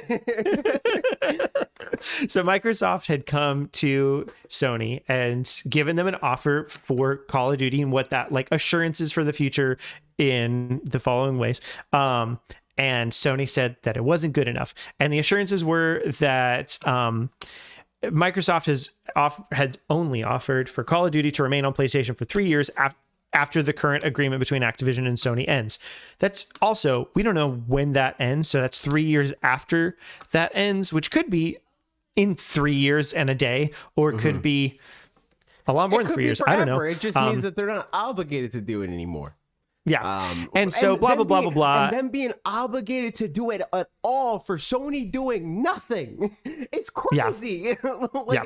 That's insane. So the other thing I want to say with that too is like, yes, I get being like, oh, I bought this console and that game's not going to be on here anymore. At this point, you've got minimum 3 years to then, if you really want the Call of Duty box, to save up money for the Call of Duty box. Like, that's not an outlandish thing at all to be like, like I don't have the money right now to buy an Xbox Series X. Years. Yeah, right. I could save literally like $5 a month and get it and be able to do it within that. Yeah, basically. Yeah. I mean, I think math wise, not technically, but like $8 a month, I think it would add up for something like that. I don't know. I mean, it would be a starting point because there's doesn't matter. Still, there's multiple ways. I mean, again, like if it is the Xbox Series X, which I mean, I would assume so. 3 years from now, like they're still gonna be supporting that. It would be a starting point. You can get a used one. You can do the plan, the all access or whatever. That's a big chunk out of that. You know what I mean? So it's $14 a month. If I save $14 a month for 3 years, I will have enough dollars. That's correcting the math for anybody who's mad. That's not including tax. Blah blah blah. Who cares? But also, it'll be cheaper by then because it's 3 years out. It's true. All right, we're done. I was going to say something else. Oh, it's just funny how like these arguments always apply to Sony. Like it's something that like anybody could also say to them, but like they wouldn't buy this either. Like, what about Spider-Man? Spider-Man used to be on every platform, but now they took Spider-Man. So like, WTF, dude? You know, like that's not fair at all. That's not fair. People like Bloodborne. Why can't everybody else play Bloodborne just because? Well, that's know, because that's only been on PlayStation. I mean, but true, it only has. Like but like, just games. I mean, to stretch the argument even further, it's like, but it's just a stupid argument. It's unfair. Yeah, a lot of crap that a lot of multi-billion-dollar corporations do is not fair, and you're one of those people. So using that argument is insane. Like, that's crazy. Yep. Yeah, it's very sad. So all that to say, you know, like, good job, Nintendo, for not having Call of Duty this whole time and still being not being fine. Like, and that's easily what they could do. Like, that would be hilarious. And Microsoft was like, yo, dude, look at, like, if their, like, official, like, argument in court is like, Nintendo hasn't had Call of Duty on their platform for X years, and they're destroying us right now. You know, like, that would be hilarious. But yeah, no, it's a stupid argument, and it's another tally on the board of reasons why I do not like this corporation. Can't stand them. They're terrible, and they've been terrible for a very long time. Yeah, it's silly times. So there you go. You know, well, the next thing I have on here is the Mario movie being probably delayed, but we kind of already talked about that. So there it is. And then the last bit, I don't know. It was just an article that I saw. It's more funny for the other reasons. I'll just get into it real quick. It's very short. Switch is currently the most profitable format for entertainment releases in the UK. This is from Go Nintendo. What the heck? And it's just funny looking at this list of things and realizing that, like, the things that are on this list, there's just not a lot of physical entertainment formats anymore, because it's literally just like video game consoles and like so Nintendo Switch is number one, vinyl albums is number two, which, like, interesting. PlayStation 4 and that makes sense. I think vinyl albums have definitely had a resurgence. For sure. So, yeah, makes sense. But it's just interesting that, like, even for the resurgence, like, they're big, but they're not, like, people buy vinyl albums, but it's not like it's not huge. So it's just one of those things where it's like there's not a lot of mediums for physical entertainment things these days, and that's like just CDs. Funny to think about. Like CDs. So then it's PlayStation 4 plus 5, then CD albums, DVDs, Blu-rays, Xbox Series plus 1, and PC. So yeah, I don't know, just a funny little list. Gaming was taking over the world, dude. I thought everybody was playing on PC. I thought PC was the biggest platform ever. Thought everybody. And the year-to-date change from 2021 to 2022 is minus 30% between the 2 years. So that's crazy. That doesn't even make sense. You could have a pocket lint and a nickel and build a powerful PC. I'm told. Yeah. I'm told that's what I hear. That for and the cost, access to every single game. For the cost of an Xbox 360 used from GameStop, you can get a freaking supercomputer, man. I'm told it's such an accessible platform to use for people. It's very affordable. Yep. Absolutely. And on it, and you can play. You can play any games you want, including Splatoon 3 and whatever other games we're playing this week. So you know what? Let's talk about the games we're playing this week. Yeah, that's the one. Yeah. We did it. That's all the news. You mentioned that's a fact. I love blue. Yeah, that's the best Pokemon. So you know, that's cap. I did. That was something I did on the stream. Is I like ranked all the starter Pokemon third evolutions by like I gave them scores. I gave them letter grades. I don't remember the letter. You put at least one lie in there, and it was whatever Blastoise was. Nah, I think Blastoise got like a 60 out of 100. Okay. So like passing, out of 60. Wow, okay, passing, I guess, but still not great. You know, like he's no Squirtle. Squirtle is great. I will say, I mean, I love Blastoise because he's in the Squirtle family, and the Squirtle family is with what I said about the Pokemon trainer thing. That the best. Yeah, Squirtle is the best, like, for sure. Squirtle is the best. Ivysaur is the best of those three. Yes. And Charizard is the best of those three. Fully agreed across the board. Yes. Yeah, Squirtle is better than Blastoise for sure. I still love Blastoise. and most schools and in the Americas, that's passing. Yep. But yeah. No, I mean I still honestly I also think Wartortle is really cool. I've just always enjoyed him. I dislike Wartortle less than I dislike Blastoise, if that's any consolation. What a great family of Pokemon. But we're not playing. I mean, maybe we're playing Pokemon this week. I'm playing a little what have Pokemon. you been playing? Freaking, I got a shiny charm. Thanks to Alec and Mega Man and Trev. I got another shiny charm in my other file because I caught some of the legendary Pokemon in Dynamax Adventures before we knew that you could not catch them and just farm them until you get the shiny. So I did it on my other save file so I can farm them forever until I get the shinies of all the legendary Pokemon. There you go. So have you gotten any yet? No, absolutely not. After we did this, not a single shiny, not one. Actually, somebody got a shiny. Somebody got a shiny. Joao, I think. Yeah. I think I was watching for that one. Good job, Joao. That was in the premiere of the video. Which, speaking of that, if you're watching this or listening to this and you didn't know that we do that for when we drop new videos. We premiere them on YouTube.com. It's true, and that's when a giveaway happens. So you could be like Kate and win some eShop bucks. Win $25 gift card.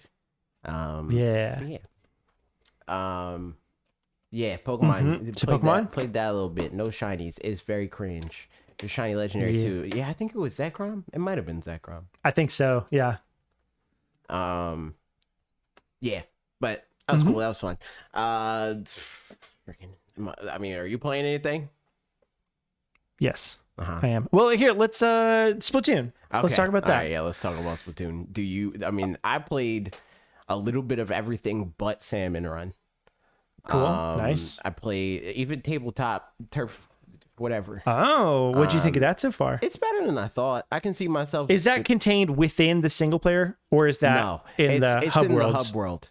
Okay, gotcha. And it's like kind of a separate thing. Like it has its own ranking system. Do you play online with people as well? No, not yet. But they did confirm that is a thing that will happen. Is that you could play it online with people, but it's like CPU. And you could level up, and then when you level up, you get more cards and that sort of thing. I played it a little bit. It's fine. Like I said, I thought that it was just going to be something I never touched, but I was like, I'm here. Let me check out all the things I can check out, and I was like, this is fine. Yeah. So I do wonder if it's the kind of like. So there's some tabletop things where I get pretty good at them, and I have a lot of fun. For example, 51 Clubhouse games worldwide, games for clubs, the games. Everybody plays that. I've gone through here. I'm going to pull it right now. Everybody's going to get to look at it or listen to me looking at it. I've played through do I have most of the games on there. I'm putting just you on the screen. There we go. Oh, cool. You're here. Yeah. So show it. Also, the camera is blurring.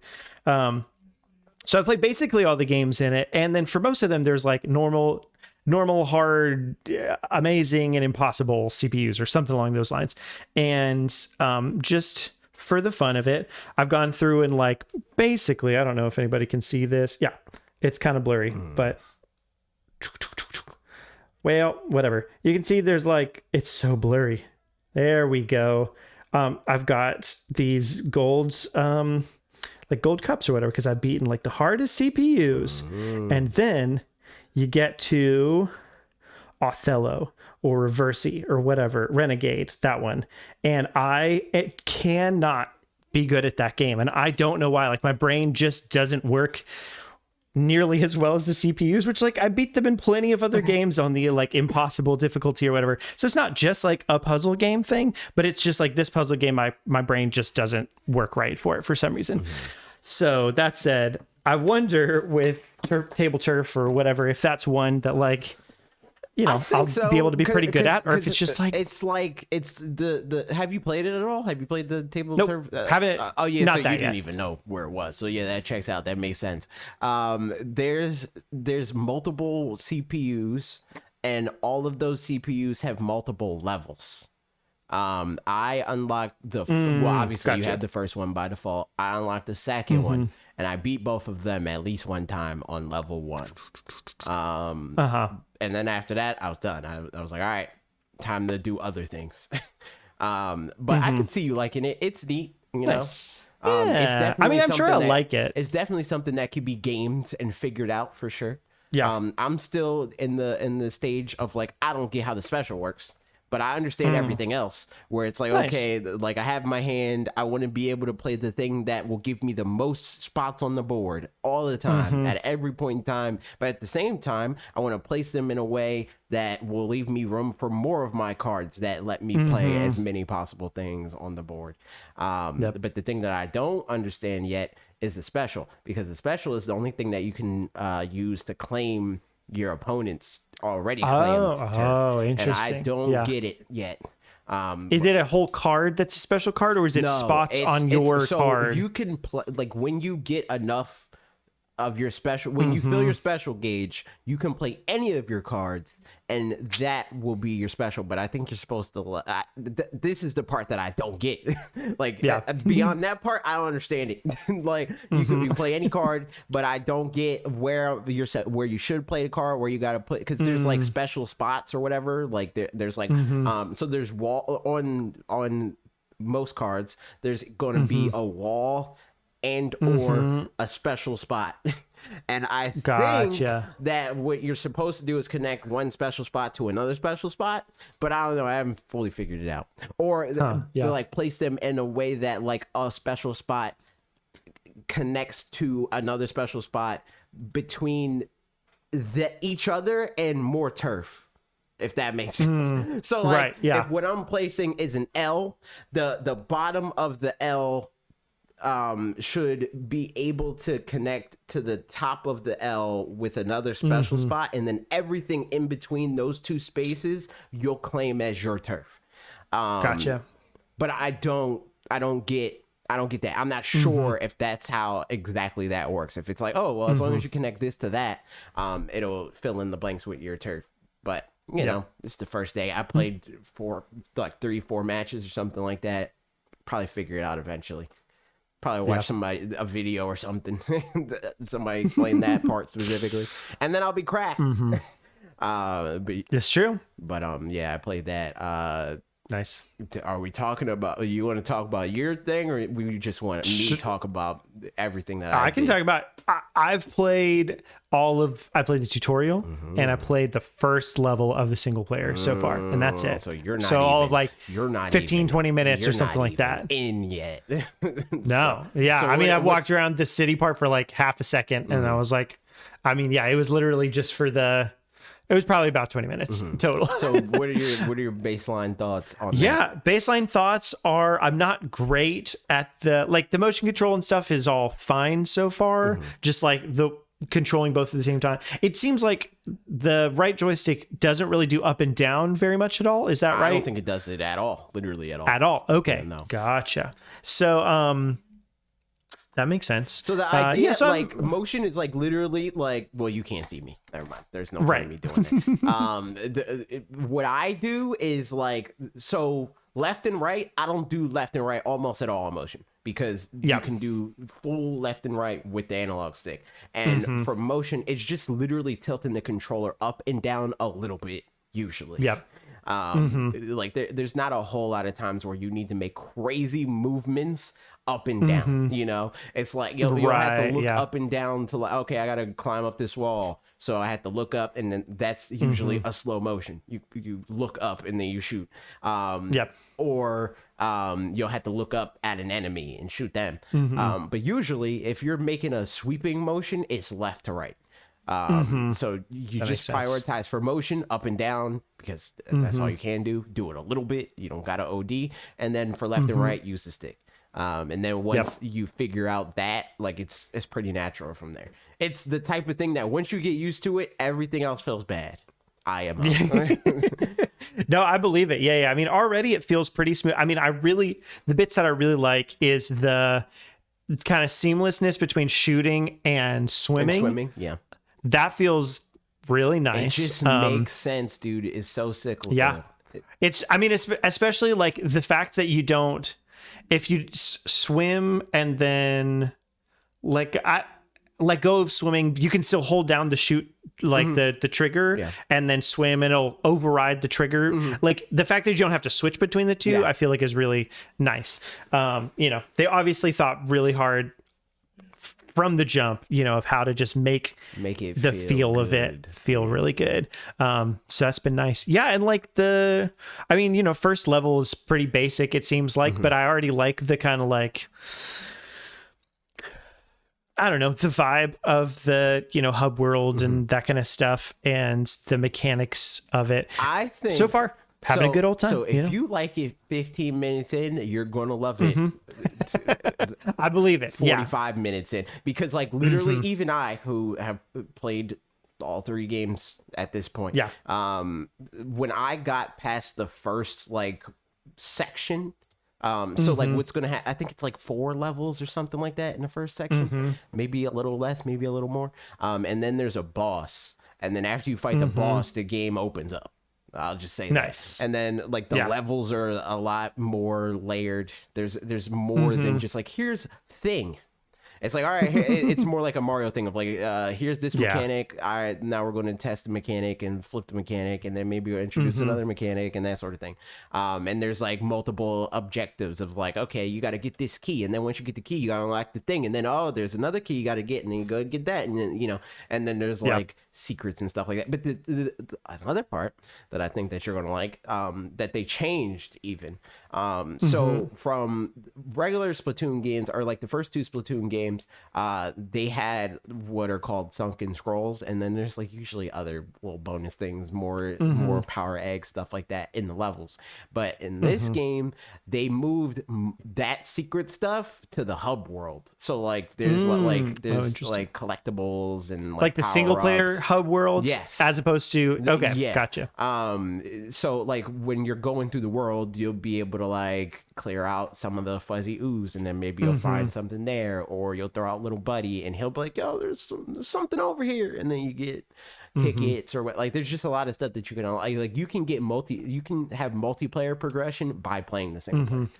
That's fun. Yeah. So I think, and that's what I was alluding to when I was like, the overworld. I think you'll like the Splatoon overworld, especially in this. No, for sure.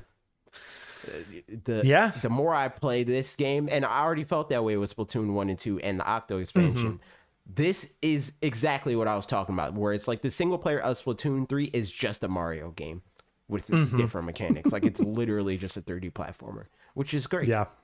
It is.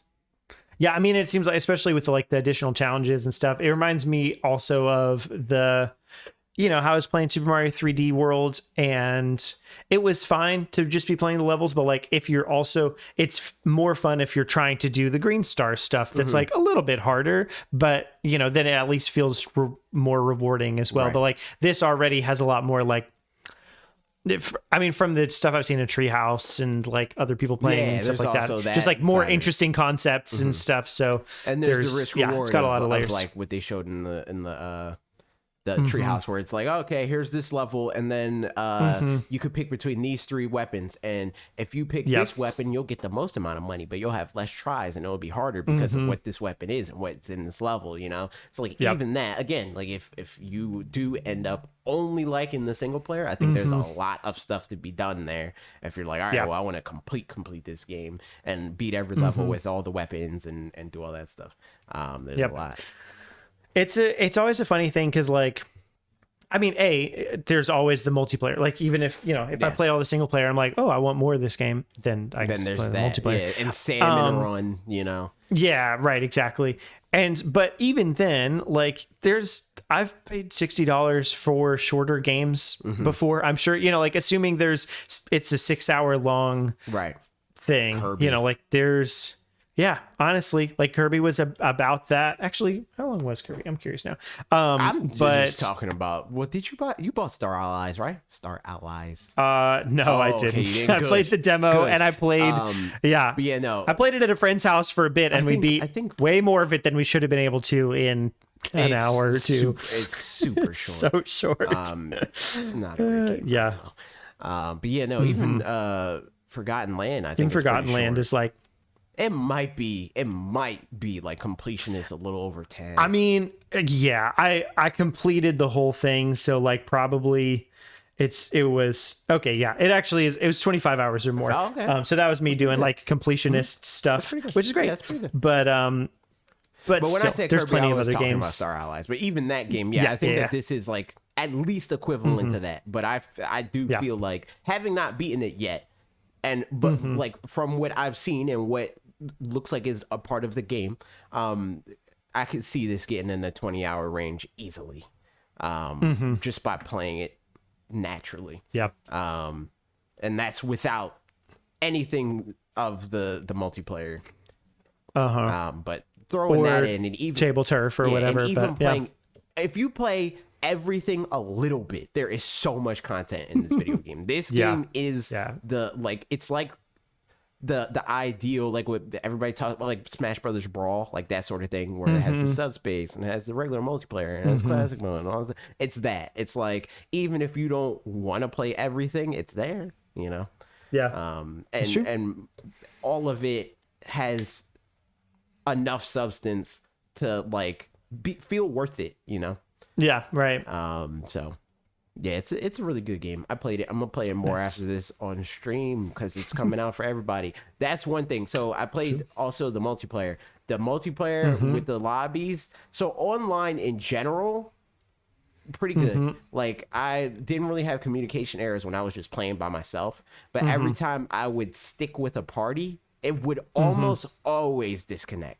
I don't know if that's because you're also playing with Australia for the most part right now. That's what I'm saying. Like, I don't know if that's why, or if it's just genuinely they like. Or see, that's the thing. That's why I'm not ready, and I'm always like wary of this whole thing of like people seeing stuff like this early on in a game's life and being like, game sucks, or like like I don't think anybody is gonna like believe that for Splatoon, but like Nintendo Online strikes again, you know, like even that, right?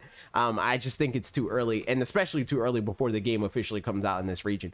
But it's just too many things that could have easily explained it away. So like, I'm gonna give it at least a week before I'm like, okay, this online needs to be fixed or whatever. But like, whenever I was in a lobby with randoms after playing, so like you play a match and then you're like, I want to go again, and then it'll automatically party you up with the same team, and then look for more people. I think I maybe had 1 or 2 matches where it worked and put me in another match, but usually it kicked me out and had me search again. So we'll see. We'll see if it does that when the game comes out in our region. Yep. Do you know, out of curiosity, how can you level yourself down to play with other people, like to play with friends or whatever? So like, for example, if you play multiplayer a lot and you're in whatever, rank. Well, you might have to do it for ranked, but I don't think so. Oh, because gotcha. that's I guess I also don't really get the whole ranked versus not ranked and all that stuff. Playing with friends in ranked is at least in the older Splatoon, in Splatoon 2, it's a separate thing. They rank you individually, like per like session, I'm pretty sure. Right. Where it's like you do like you do games that place you skill wise. And it's like, okay, you're probably this good because you won this many games and you had this many points or whatever, and then they place you from there. But like the individual rank mode of like you're A rank or whatever, I don't think that works the same. That said, again, I haven't really played. I didn't get to play any ranked mode because I didn't. It's not that I didn't get to. It's that I didn't want to play ranked mode randoms. So I'll test that out. Right. Probably, if not today. I'm gonna try to stream more this month because it's September, dude. It's freaking 30% off the sub, so feel free to subscribe. But yeah, but you can always play there, like just turf war. You war. can play I guess with the regular you want, whenever you want. It doesn't matter what level you are. Gotcha. But it just means that it's possible. Like if you played Turf War in Splatoon 2, at this point, it's probably mostly people who are really good at it in Turf War as well. I don't know about that. I don't think Turf War's matchmaking is skill based. There's a lot of time, even in Splatoon 2, where I've been like matched with people that are like level 5. And I was like, and I wasn't even a crazy high. I was a high level in Splatoon 1. I fell off of Splatoon 2 earlier because Smash existed, and I got annoyed with team-based multiplayer with random. But I was like level 39 in Splatoon 2 or whatever, and I would still get matched with people at like level 2. You know, like like level 2, level 5, that type of crap. I'm level 29, and yesterday I was playing against all people over 100. Yep, that checks out. That's what Cal said. There you go. For people that are not in chat. But yeah, so I'll play more Splatoon and give my thoughts about that as it happens as well. But I'm playing on your Australian account or whatever right now. It's so I'll probably have to make a decision at some point of like, do I want to keep playing this on here or stop until I get it myself and then play on that? You should make your decision after playing some of the first real world. Because, that makes sense. Because if you play the first, I think like you'll like immediately know by that point. Because like that's when the game becomes the game, at least for the single player mode. And I do think that the single player mode, it's worth it. You know, like if you like it, it's worth it, and you'll be able to know for sure if you like it after that. You know.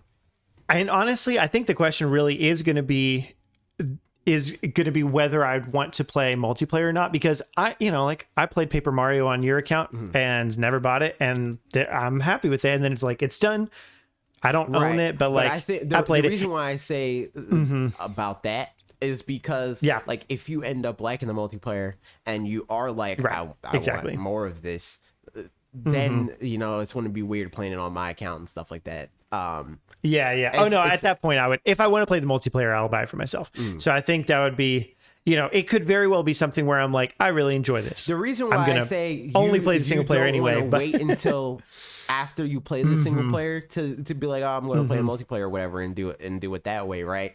It's because then you already have so much progress tied up on another account that's not yours that you lost. I'd have to just do it again anyway. Do it again on your other account to play multiplayer and fully experience that the way that you want to.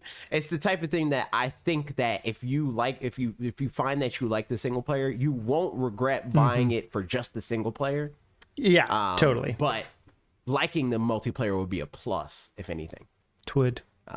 Indeed. That's why I say that, because like if you want to play the multiplayer, it will be a waste of your time to play it all over again. Yeah. Cool. So yeah, that's Splatoon 3. Do you have any last thoughts on it? We're talking about another game. I'm down, dude. It's another game that I get to put in the rotation. I like that a lot.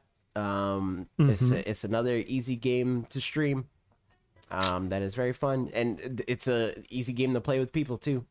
I know people are throwing it around already for community games, so makes sense. Should be fun. Yeah. Another one I'm playing. I talked about it a little bit last week. I think I had just played the demo and we hadn't bought it yet, but Ashley and I together have been playing. I mean, it's a single player game, but we just kind of pass back and forth. We've been playing Tinykin. Oh yeah, I remember. $25, and it's very fun. It's like, so I mean, like I said, I talked about it last week a little bit, but it's a 3 platformer. But with kind of Pikmin-y things, and like every world is just a room in a house that it's like a Honey, I Shrunk the Kids, It Takes Two sort of situation. And like just genuinely the way that it does, I don't know. It's like it's got the Pikmin-y kind of mechanics, but it's like Pikmin light for sure. It's not. You don't have to control. What like which one you're throwing mini game and on Wii U. Probably, yeah, I guess. Like, so when you aim at something, only one color Tinykin or kin or whatever will interact with it at all, and so it'll just specifically throw that color. You don't even choose which one you use, and like so a bunch of things like that, where it like just kind of streamlines that process to lower the barrier of entry. So it's kind of puzzly in the big picture sense, like in a Mario Odyssey sense of like how there's puzzles in Mario Odyssey, but it's not a puzzle game. Whereas like Pikmin is more of like a puzzle game, you know? So, but yeah, it's like just movement's fun. You got a little soap bar that's a skateboard that you can skate around on a little bit, and that's always neat. And yeah, just genuinely having a good time. It's probably not a super long game. Like we've played. Here, I can check how long we've played of it, but I think we're pretty close to the end. I think we got like 2 more worlds left or something like that, but all of them have felt really just creative. And I like the I was on Mark's podcast talking about music like a month or so ago. Okay, I thought you music were and games. saying No, just the same one. Yeah. So when I was on that one, and this would have been a game that I totally would have brought up as one of the examples in that, because like we were talking about like interesting ways that games do music. The first world has a soundtrack that's playing like throughout the whole. It's like a bedroom or something.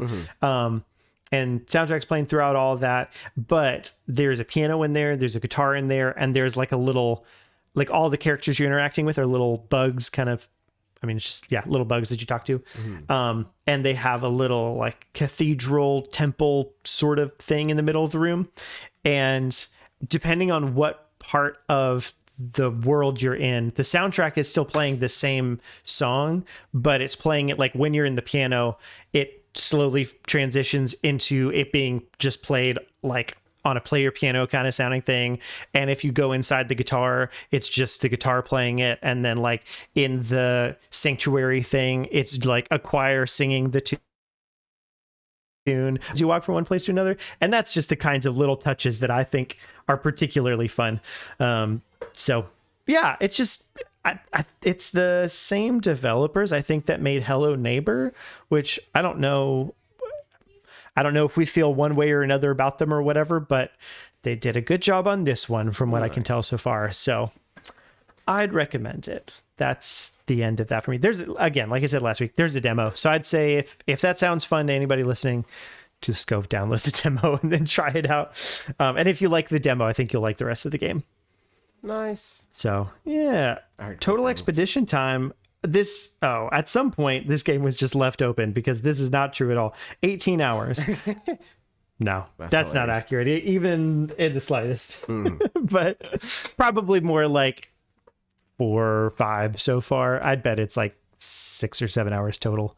And that's like to 100% it. So gotcha. Yeah, fun times. That's it for that one. Nice. And that's probably all I've been playing this week, is just that game, some Splatoon, and then like little bits and bobs of other things. Fortnite, playing that a Yeah. little bit. Freaking my last game, man. I'm getting it. I was going off, man. I was fragging it up. Freaking the shooter. I'm sweating, but not really. But I mean, I was doing really good. Nice. So that's still fun. Do you to play have with friends. a lot of? Do you get victory royale? Oh, we win a lot, but that's because Often? Wes Nice. is sweaty. Nice. That's Good job, mostly Wes. why we usually win with that. And you know, everybody else is pretty good. But Wes is sweat and shooters. You can play as teams of 4, 1, 2, or 3. Yeah. 4? up to 4. Yeah. Up to 4. Okay, but you can choose between that, and you'll be matched with other people that are the same size teams. Yes. Okay. Yep.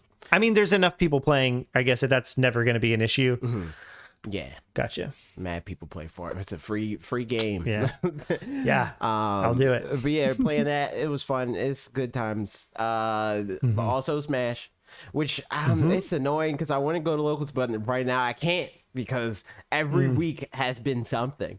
We did the premiere, and then my sister, she recently got a job. I had to watch my niece for her interview. Now I gotta watch my niece tomorrow for something else. And I might be able to go, but I might not be able to go. So we'll see. But I still been playing, and I have another thing to work on, which I always knew I had to work on, but it's just now I worked on the other stuff that I needed to work on before, and here's the next thing. It's pivot grabs. I don't do pivot grabs, and they're really good for Ivysaur and Squirtle, because a pivot grab is when you dash and then you turn around and you grab at the same time. And the reason why that's good is, I mean, on one end it's a good mix. It's like people are like, oh, he's running away, so he's not going to do anything to me, and then you're like, I got you, and then grab him. But the actual real reason to do it, especially with Ivysaur and Squirtle, is like their grab range is nuts.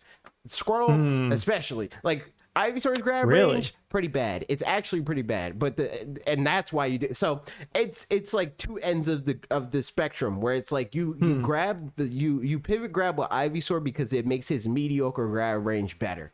You pivot grab with Squirtle because it makes his already ridiculous grab range even more ridiculous. How does Squirtle have that good of a grab? Squirtle has the biggest grab range of the three Pokemon, and it's not close. I don't know why, but he does, and it's great. And that works because like Squirtle and Ivysaur specifically get a lot off of their grabs. So you want to grab a lot. And yeah, so I've been working on that because it's just something that never clicked for me, even though like I do a variation of that a lot. Like there's F tilt, so you forward tilt, and you can slide with your F tilt if you turn around right before you do it, and then you do like it keeps your momentum, so like it increases the range of that. I do that all the time. There's no problem with that. That's second nature to me now. And I do another thing called RAR, which is reverse arrow rush, and that's when you reverse your momentum and then you jump and then you press A. And then that's doing like an aerial and keeping your momentum while you're doing the aerial, instead of like staying in place or slowing your momentum and doing the aerial.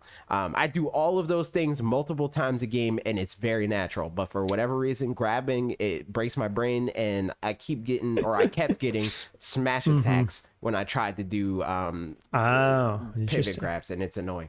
But now I'm getting the hang of it, so we're doing it. Yo, I'm dead. Also, another interesting development, and this is relevant to anybody else that is on any level interested in getting into Smash, but don't feel like you feel threatened by people that are already into the video game. Trev and Eric Henley, they went to PAX West, and there was a Smash tournament at PAX West, and they watched the Smash tournament, and now they're in. Like they're locked in. So they want to get good at the video game. I made a Smash rookie role on the Discord. So if you're in the Discord and you want to go in the Discord, let me know that you want the role, and I'll give you the role, and then you can ping that to find games.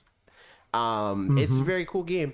And we stream Smash all the time, so like if you want to come through and play the game and get tips and stuff during those streams every Tuesday. But yeah, no, it's very fun. Nice. And I think it's another one of those things, and I was talking to people in stream about this too, where it's like I'm finding that that's my favorite part about what we do, is like helping people discover that they like a thing that they thought they wouldn't. That is my favorite thing. And I think Smash is a good example of that.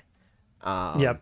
You do a good job of that too, because like I think for me, I'm nervous that for all, even if like 99 people, I'm like, this thing's good, and they're like, wow, that thing is good, and then they like it.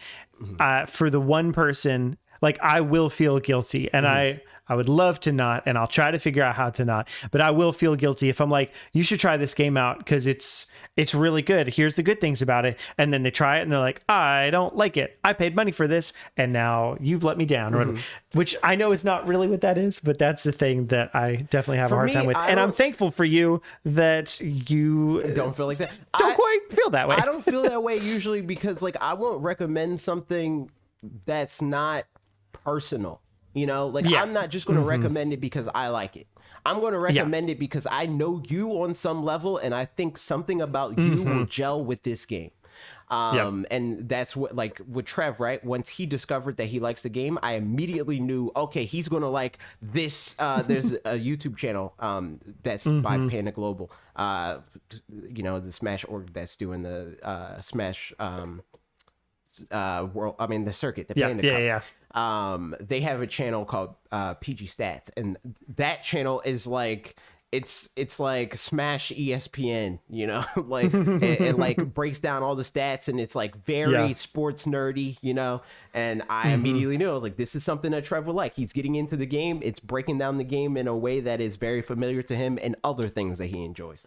That's usually where my recommendations come from. It's not usually, I like this game a lot, you'll also like this game a lot. It's like, I like this game, and even sometimes it's games that I don't like, but I understand because of what we do. I understand the appeal of multiple games, and I'm like, this is something that will gel with you. Like it's really just about that. It's like centering other people in your recommendations. And I feel like that's why I'm like pretty consistent at it. It's less because like I know what games are good or whatever. It's just that I spend a lot of time figuring out what makes games tick, and also I know people to a certain degree, and I've just put those two things together. Like I think that it's pretty easy for me to like find the fun in something, and then be like, okay, well, this is the fun in this, and this is other things that you have fun with. There's a through line here. And just pointing out that through line, so like that way people can go into the game looking for that through line that I know exists, and all like that just increases the success rate, because the only thing from there is up. Like that's the only possibility. Is it's like, okay, this is true, I do like this have a decent amount of this thing that it's been made clear that I like this thing, but also I like this other thing that he didn't even mention. That's the way that I'll usually try to position my recommendations. It's like, I know you like this, I know there's a good amount of that thing, also there's more, but I'm not going to focus on that because I'd rather it be like this surprise, like it's an additional little nugget. No, that makes sense. It's good stuff. You ready for some Q&A? We've got just a couple. Here we go. This one's from 11 and a half minutes to talk about video games. Mark asks, is Splatoon? I don't know what that means. Then maybe it's been answered just now. That was the answer right there. That's what he needed to know. Moving along from Discord. Thank you for the question. Yes. Let asked, with Splatoon 3, will Splatoon become one of Parker's new favorite video game franchises? I don't know about that. Yeah, I don't know about that either. Define one of new. I mean, you like Mario. It's pretty. I do. I mean, I like a lot of things. So maybe. I'll be curious for sure. I'll keep you posted on that. And I think we'll see. the only way that it'll, like, I think I'm confident that it will be a series that you begin to like. Yes, the thing totally. that will make it something that is one of your new favorites is if you end up liking the multiplayer, because I think the only sticking point in my head for what will stop it from being one of your favorite things is that you don't like shooty shoots, and like multiplayer lets you not worry about shooty shoots, but the single player kind of forces you to, at least sometimes, where it's like you could pick between these weapons, but all of them are shooty shoots. I don't feel like, I'm not too worried about the shooting being a problem. I think honestly, it's even the multiplayer, I think I'll enjoy and stuff like that, and I think it's just a question of, is it something that I feel comfortable to turn on for short enough amount of time to, like, I was talking to Trev about this, like pick up and play kind of thing. Yes, it is a very pick up and play kind of game, because every match is 4 minutes. Yeah, so it's like I can play 2 matches, and now you can skip the opening thing at the beginning. Right. Okay. Yeah. Yep. So I mean, that's good for sure. So it's a very like, if it can do that, because like Fall Guys was, for just a little bit of time, Fall Guys was fun for just like, turn it on, play a little bit, and that's a multiplayer game, all kind of. and kind of in that like it is multiplayer, but like you're racing to the end of You're something, doing it and for it's you. just yeah. But also, Yeah, there's right, exactly. team-based. So- There's team. You can do teams. yeah, for sure. But yeah, so I think that'll be the question for this one is, yeah, I bet the mechanics are not going to be a question, and it's just going to be like I'm less saying that I think that it will be a question, and more so I'm saying that that's like something that I think will be not stop it from being something you like, but it not being perfect for you, if that makes right. sense. Yeah. That makes sense. Or now I'm the best at shooters there's ever Maybe been this after is, this. Maybe this is the inciting incident. And maybe it's like, I get shooters now. From here, it's Crisis, and that's a Call of Duty and It's true. You're about to be a Halo. Valorant pro. Yeah, that's the one. Mega Man, what's up? Asked, with Net Navis coming to Pokemon, which Net Navi do you like the most? Net Navis, sorry. Yep. So I prepared something for this. Oh, interesting. I'm going to link you this. We're going to scroll through all the Net Navis. Okay. Because Where are why you sending not? it? I'm putting it in the chat so everybody can Okay. do it if they want. Yeah. These are the Net Navis. So true. Preemptively, I'm going to say I just like Mega Man. That's literally it. I mean, Roll's all right, I guess. So we got Bubble Man and Clock Man and Cloud Man, Color Man, Cosmo Man. Easy answer. Mine is Blizzard Man. He's got skis and a pom pom. So he does. There's Ice Man. easy win right there. Dark Man. I mean, literally, Flash Man is basically Sarah Ledge. Wow, This one. these are It's Mega interesting. Man, and Bob is cringe because Bob said that this is the worst Mega Man, and he's an idiot. Because it's like the best Mega Man. It's Which one did he say that about? Mega Man EXE. Like that, the design of this Mega Man, he says is bad, and he's dumb because it's very good. It's on the second page. Yeah, I just found it. But that's what the two new Pokemon is Proto Man EXE. Yeah, and Mega Man. Those are the Pokemon. yeah. Oh yeah, Roll's 100%. alright, she's okay. But Mega Man's the best one. Oh, Sharkman EXE, totally. That's the one. Did I pass Shark Man? Snake Man, what the heck? Okay, yeah, I see These Shark are Man. silly. Shark Man's- He's pretty. Are these all from Battle Network, you said? Yeah, Gotcha. there's that. Yep. Mega Man. I feel like it's the best one. yeah, checks out. And last but not least, RP asked, if it doesn't show on the next trailer, do you believe we'll see more legendaries in Scarlet and Violet, such as, for example, a Paldean variant of legendary beasts? Entei, Raikou, Suicune. That would be sick. That would be very cool. I would I be like down those. for that. I think that that's like an easy way for them to like do the like wandering legendary Pokemon. It's just to be like, all right, let's just use the old one, but make it the Paldean. But on the like they could, the thing that would make it even cooler is if they time travel. That would be even cooler. If Yeah. Like Future Raikou and past Raikou and future and Suicune. you like to catch it, you gotta like track with your friends where it's like, oh crap, Entei's in my game now, and then you go to their game and you get Entei. That would be sick. No, that would be really, really cool. I mean, because I like that somebody pointed out too that like I was confused about Miraidon and Koraidon and the what's the just normal one called? Cyclizard or something like that. Cyclizard. Yeah, exactly. I was like, how come he's all over the place? Apparently, everybody's got a Cyclizard, but then these ones are like fancy and special.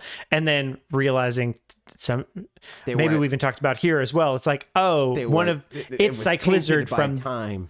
Yes, exactly. It's the future and the past versions of them. That would be super cool to just have like future and past versions of Pokemon, which I mean is kind of what we got in Legends Arceus with some of the Hisuian Pokemon. You know, like that's. But yeah, getting future past versions of them would be past the Pokemon talk neat. largely. But that's another thing that gives me a good feeling about this game in terms of like how much they're pulling from Arceus, because it feels like it's just them going on the same line of thought of them being like planning the like how the time aspect, like it being in the past and that sort of stuff, right? And like how their different mechanics and stuff like that are informed by that. And Arceus, I could see that carrying over because of that as well. Yep.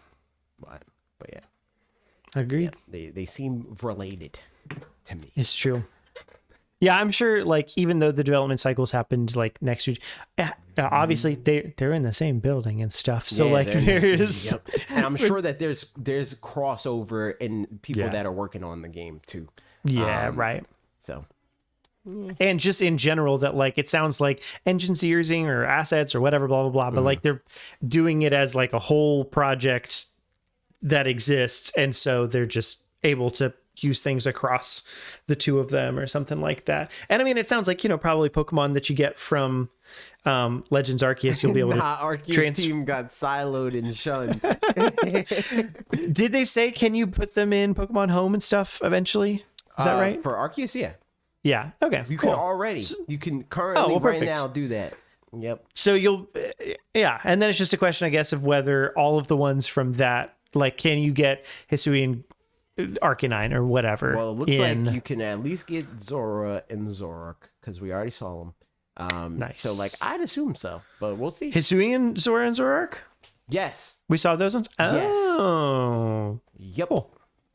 Well, we saw Zoroark. We didn't see Zora, but, like...